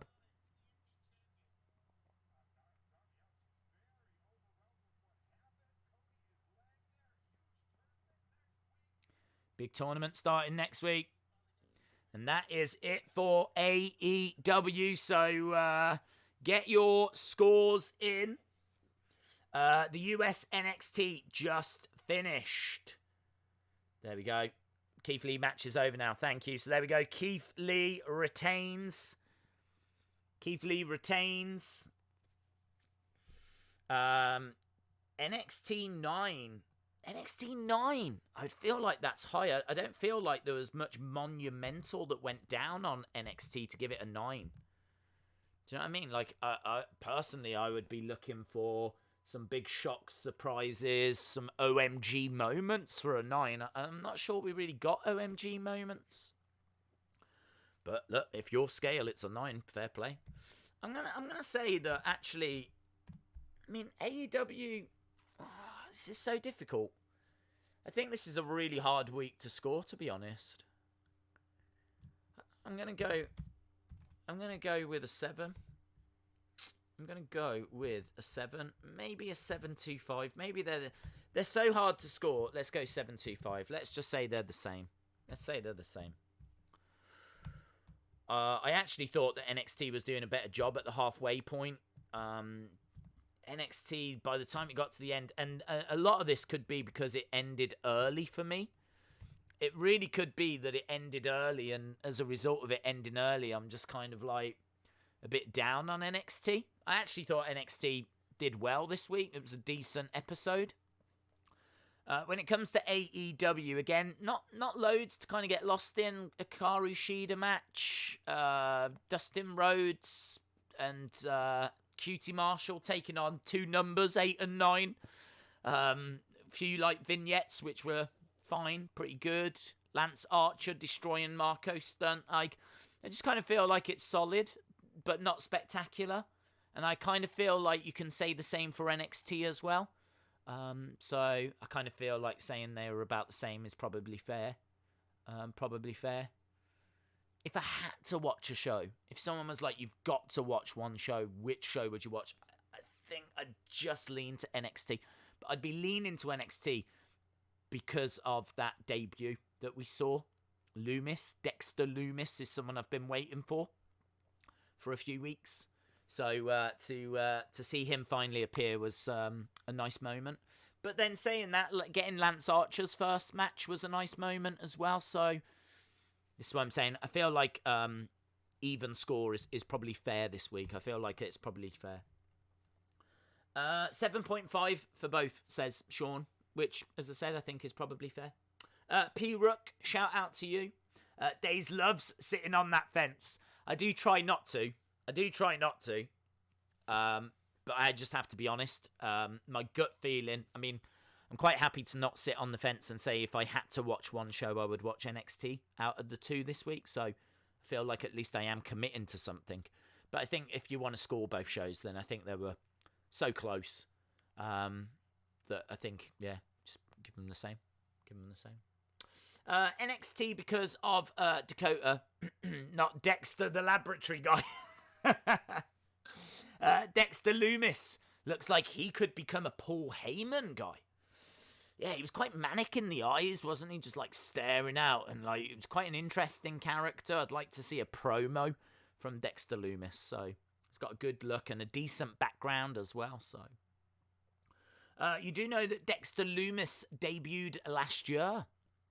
As Dexter Lumis, was it? And he signed last year, but I never saw him last year. So was he in that tournament, was he? His re-debut then. They've been running vignettes the past few weeks of him kind of making an appearance again. This is certainly the first time that we've seen him on NXT on USA. So, yeah, it was really good to kind of see him in action and see how he's being presented and his wide eyes. And as I said, I'm really looking forward to seeing a promo from him. And we've kind of been finding out a bit more about him through NWA with the whole Sam Shaw thing. Yeah, it was cool. So I like seeing him. I like seeing those Indian guys as well, finding out a little bit more about them. They were cool. I thought the gauntlet match was put together very well. The main event, the triple threat main event, I thought that was cool also. I mean, the main event, I thought it was good, not great, to be honest. I thought it was good, not great. I think I would have been not down on it if that had been a takeover match, but, you know. I thought that tag main event on AEW was good. The coffin drop was great. Coffin drop was really cool. Lance Archer. So, yeah, I mean, I've said before that when it comes to Wednesday streams, if I'm going to be honest, this is probably my least favourite stream because I think the wrestling is some of the best of the week, but it doesn't necessarily translate to, like, great streams, if you know what I mean, because there's nothing to, like, get too excited about. Obviously, when you get, like, Matt Hardy, or you get Brodie Lee, or Killer Cross, or something like that, then you can start, you know, having some fun. But, yeah, I find that both shows can be quite serious. AEW, a little less so. But still, by and large, quite serious. And, yeah, I don't know. I just find on a Wednesday that trying to watch two shows, trying to make sure you cover everything, and trying to keep on top of the chat, I just find that the stream is probably the one that, out of all of them, is the most serious of all the streams that we do. Whereas I naturally just like to have a laugh. So, yeah, I'm looking forward to tomorrow's WrestleMania 17 stream. Really looking forward to SmackDown, and we are definitely going to have a lot of fun this weekend during WrestleMania, because who knows what we're going to watch, what we're going to see. As I've said all throughout this stream, my intrigue level is like 20 out of 10. Undertaker drops out, says Maria. I think that's been recorded, so... always good wrestling, not fun watching two shows at once. Yeah, I agree. That's the problem, isn't it? Kind of watching two. It's better to probably watch one and then watch one after, but you have to kind of talk about it at the same time, because I appreciate there's people that only watch AEW, or there's people that only watch NXT, so yeah, difficult, but you know, a challenge that I enjoy. Insiders, shout out to you guys. I think you're ahead because it's pre-taped. When it was live, it was at the same time. That's a really good point. I never even considered that. I never even thought about that. That's a really, really good point. So, fingers crossed that when NXT goes back to being live, we go back into... Of course it would, wouldn't it? Because when it's live, it's going to show on both at the same time. Well done. Andrus, shout out to you, my friend. Huge weekend, says Insiders Wrestling Podcast. Yeah, we've got the Rusty interview tomorrow, as well as WrestleMania 17. We've got that Kyle Scarborough interview. Can't wait for that. Very tasty. Days, will you stay for the Rosa stream? It starts in 20 odd minutes. I don't know, to be honest. I think what we might do instead is we might just stick around for, say, 10 minutes. Might stick around for 10 more minutes. And then we might finish, but I might jump over to her stream. We've done a lot of streaming at the same time. And I don't know. I kind of like people to ask some serious questions. I think it's probably time that we don't invade her stream and just let her fans ask some serious questions and whatever. So I think she's actually going to talk about kind of her in-ring attire, which I've got some interesting thoughts on, actually. I probably won't comment during her stream because, as I said, I don't want to take over her stream. But... yeah, I kind of feel like the bright colours maybe don't work so well with where her character is at the moment, because her character is quite dark and mysterious. And I kind of made this point on Twitter. Like, when she comes out with drums, or she used to. I don't know if she does so much anymore, but she comes out with, like, the drums. And obviously she's got the face paint, which automatically makes her stand out. And then, like, she's got a lot of mannerisms as well, sticking the tongue out. And we don't really know the backstory of the Thunder Rosa character. And I just kind of feel that the black and the gold ring attire really fits where she is now. I always find seeing Thunder Rosa in, like, bright colours, I don't know, just it doesn't quite fit my perception of where the character is at the moment. So I love what she's doing. I love the black and gold. I'd love to see maybe some variations of that. Maybe she could wear, I don't know, black and white. I feel like the skulls and all that kind of stuff on the ring attire really works. But anyway, that's what I think she wants to talk about tonight. I think she wants to go through a little bit of the history of her ring attires and have maybe a bit of a serious conversation rather than talking about mint soap or talking about Brian Rosa. So that's why I'm saying maybe we finish in about 9 minutes. And I still urge that you go over there. Go over to Thunder Rosa's stream. She is the current NWA Women's Champion. So how often do you get a chance to speak to a current wrestling champion? She is the current NWA Women's Champion. So it's great that she does these streams every week. We have invaded quite a few recently, so maybe we give her a break this week. There's a new picture has just been posted by Kyle. Ooh. Let's have... Wow, look, we've got 8 minutes, so I'll have a look at it after. Although everyone's talking about it now, so let's have a quick look at it. Let's have a look at the Kyle picture. Has anyone retweeted it me yet? Yes, no? No. Yes. Let's go over.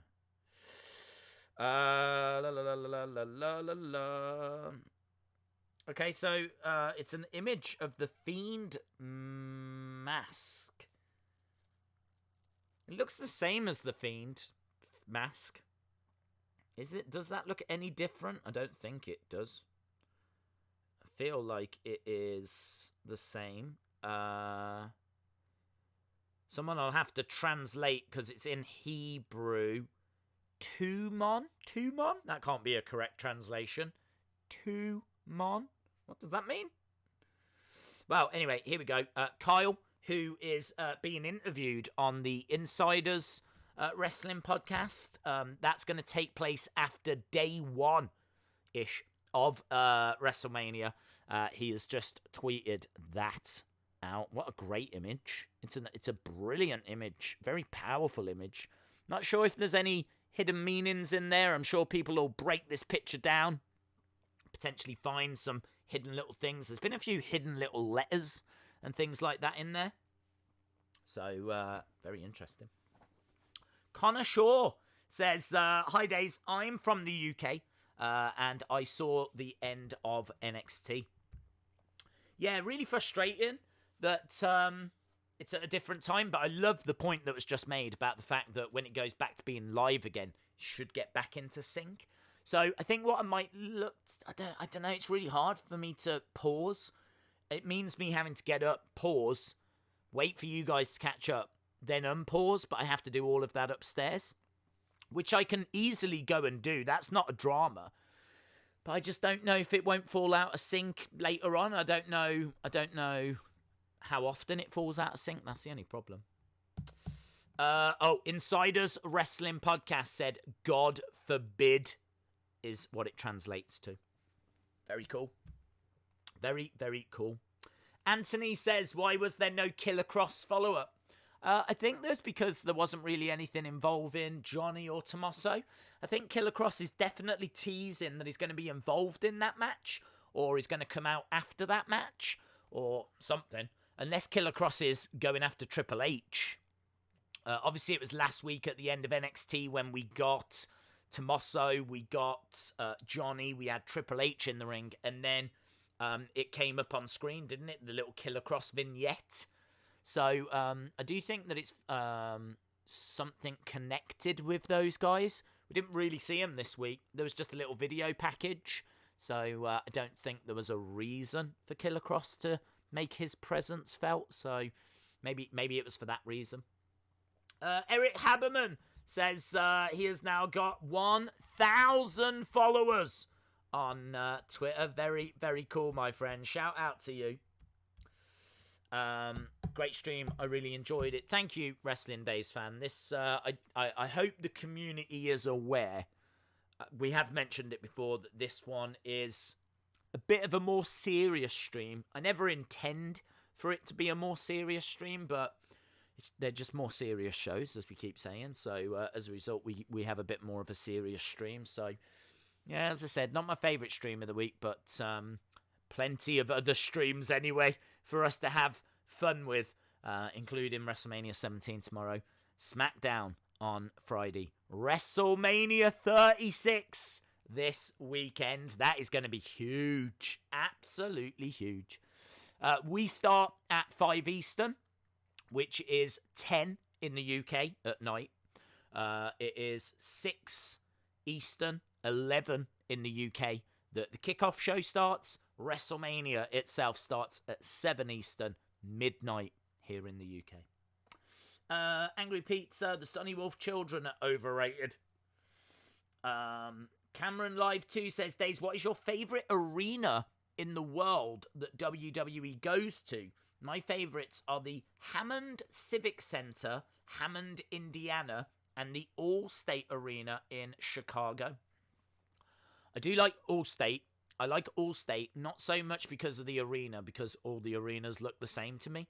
But the Chicago crowd are so passionate. You always know when you're in Chicago. So I do enjoy when they go to Chicago. I enjoy Madison Square Garden because of the rich history. They tend to go more to Barclays now. That's the only problem in Brooklyn. I wish they went to Madison Square Garden more often. So I like Madison Square Garden. I like the Allstate Arena. All the other arenas kind of feel the same, to be honest. I mean, if we're at Smoothie King Arena, or if we're at Barclays, or if we're at Staples Center, or, you know, all the various different arenas, they all kind of feel the same. I think the only thing that really changes is the interaction from the fans. The only arena that when they're in, I kind of know, yeah, is Madison Square Garden. That's Madison Square Garden. Because it's just so iconic, isn't it? With the roof and, you know, it's like circular. Yeah, Madison Square Garden, definitely up there. Days, if you were trapped in a wrestling ring with one wrestler, who would it be? I'm going to say Vince McMahon. Vince is someone that I would love to meet, and he has wrestled. And plus also now he's in his 70s. I kind of feel like the damage he could do to me would be a little bit more limited than if I was stuck in the ring with Brock Lesnar. I've got no desire to be in a ring with Brock. I've got no desire to be in the ring with any trained wrestlers. So I'm just going to go with the oldest one I can think of, which is Vince McMahon. Plus also I think it'd be cool to talk to him. Days should be nominated for a Slammy Award. Yes. Let's get a Slammy Award on the go. I don't want to wait for our lives to be over, says J14. Shout out to you. Sonny Wolf says, I want to be trapped with The Fiend.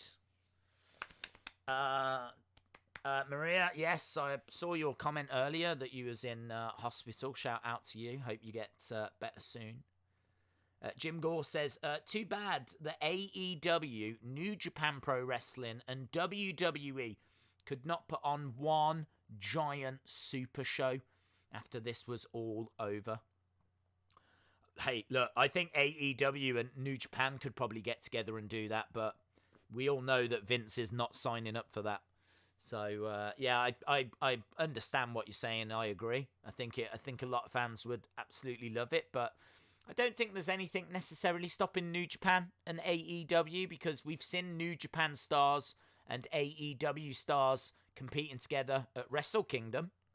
So I don't know why we can't just go a little bit further and kind of bring in the likes of Kenny and Young Bucks. And, you know, I kind of feel like everything that's happened in the world so far this year has been so big, such a big deal, that any little bad feelings that there were between New Japan and AEW, hopefully they should be able to overcome. So I could see them actually announcing it. I think it's in both of their interests to do it as well. So I'd be trapped with Grado so I could have a dance party, says Johnny Bates.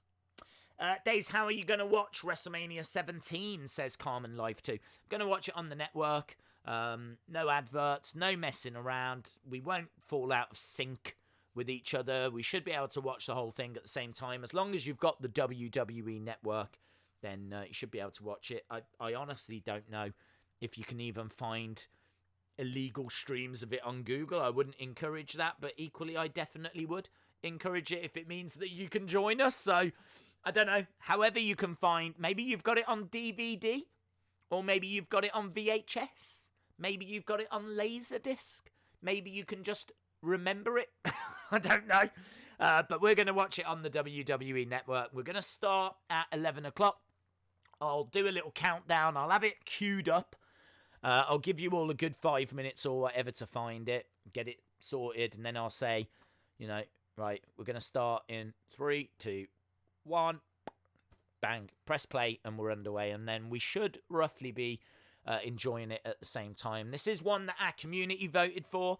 I can't guarantee this is something that we're going to do on a regular basis, but I think it's something a bit different, a bit special. We don't normally stream on a Thursday, but this is WrestleMania week, so yeah, I'm really looking forward to it. I couldn't even tell you the last time I saw WrestleMania 17. I don't even know if I've ever seen it after it happened. I never go back really and watch WrestleManias, but I think 17 might be one that I have gone back and watched. I'm not sure. DJB Tazzy says the Sacramento crowd can be pretty rabid. Honestly, I can't remember. I can't sit here and say yes or no. I can't quite remember. I know the Chicago one always sticks out. I think Dallas as well. I think we were at Dallas not long ago, and they were great.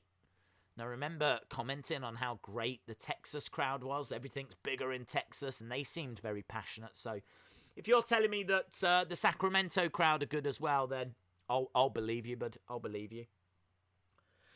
The soothing sounds of Sonny Wolf. What is your favourite wrestling entrance? And can I get a shout out? Yeah, shout out to Roy Rees. Shout out to Roy Rees. My favourite entrance of all time is Undertaker. Love Undertaker's entrance. And I would struggle to kind of name anything that's better. I've commented before that I love Kamala's, because I genuinely do love Kamala's entrance as well. And I think there's been quite a few great entrances, the likes of Edge and whatever, but nothing can beat Undertaker for me. Jim Gore says, I do not think that WrestleMania X7 was available on Laserdisc. Well, it should have been. It should have been, Jim. We were robbed. We were robbed. Just think of all them 5 or 10 sales that they missed out on. Oh my God, what just happened? What did we start? I don't know what's happening in the chat right now, but the chat is having its own fun, and I absolutely encourage that. I absolutely encourage that.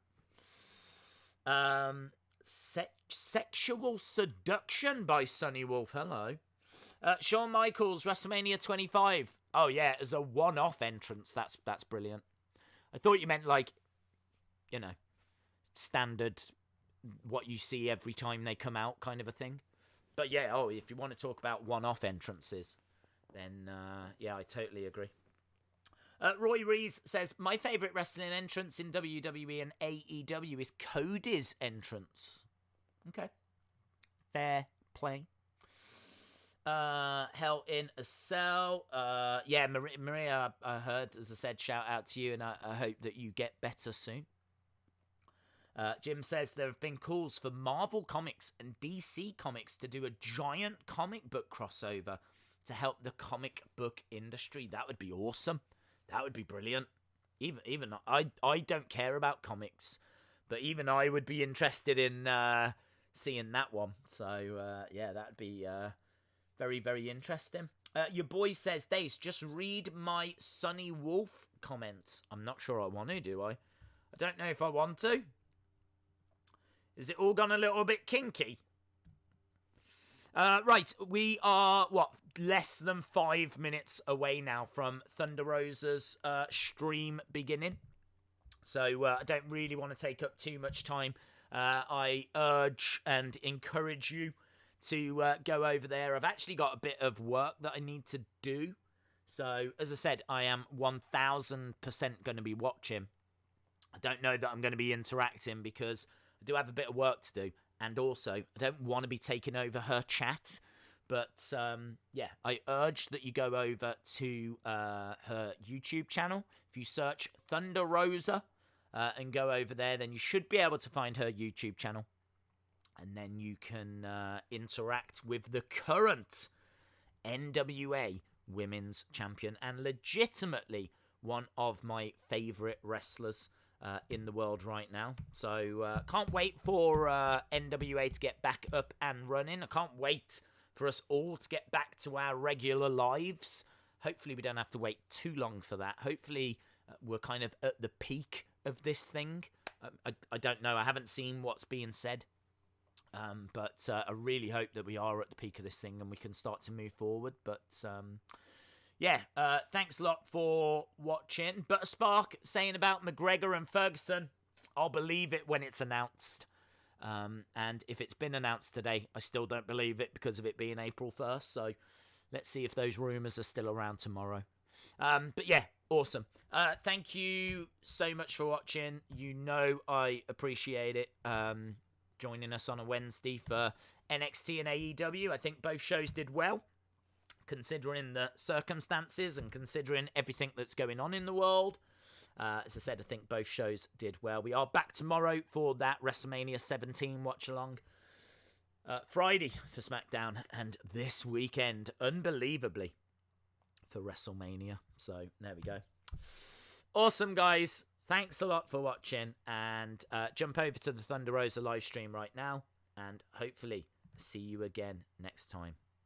Bye for now.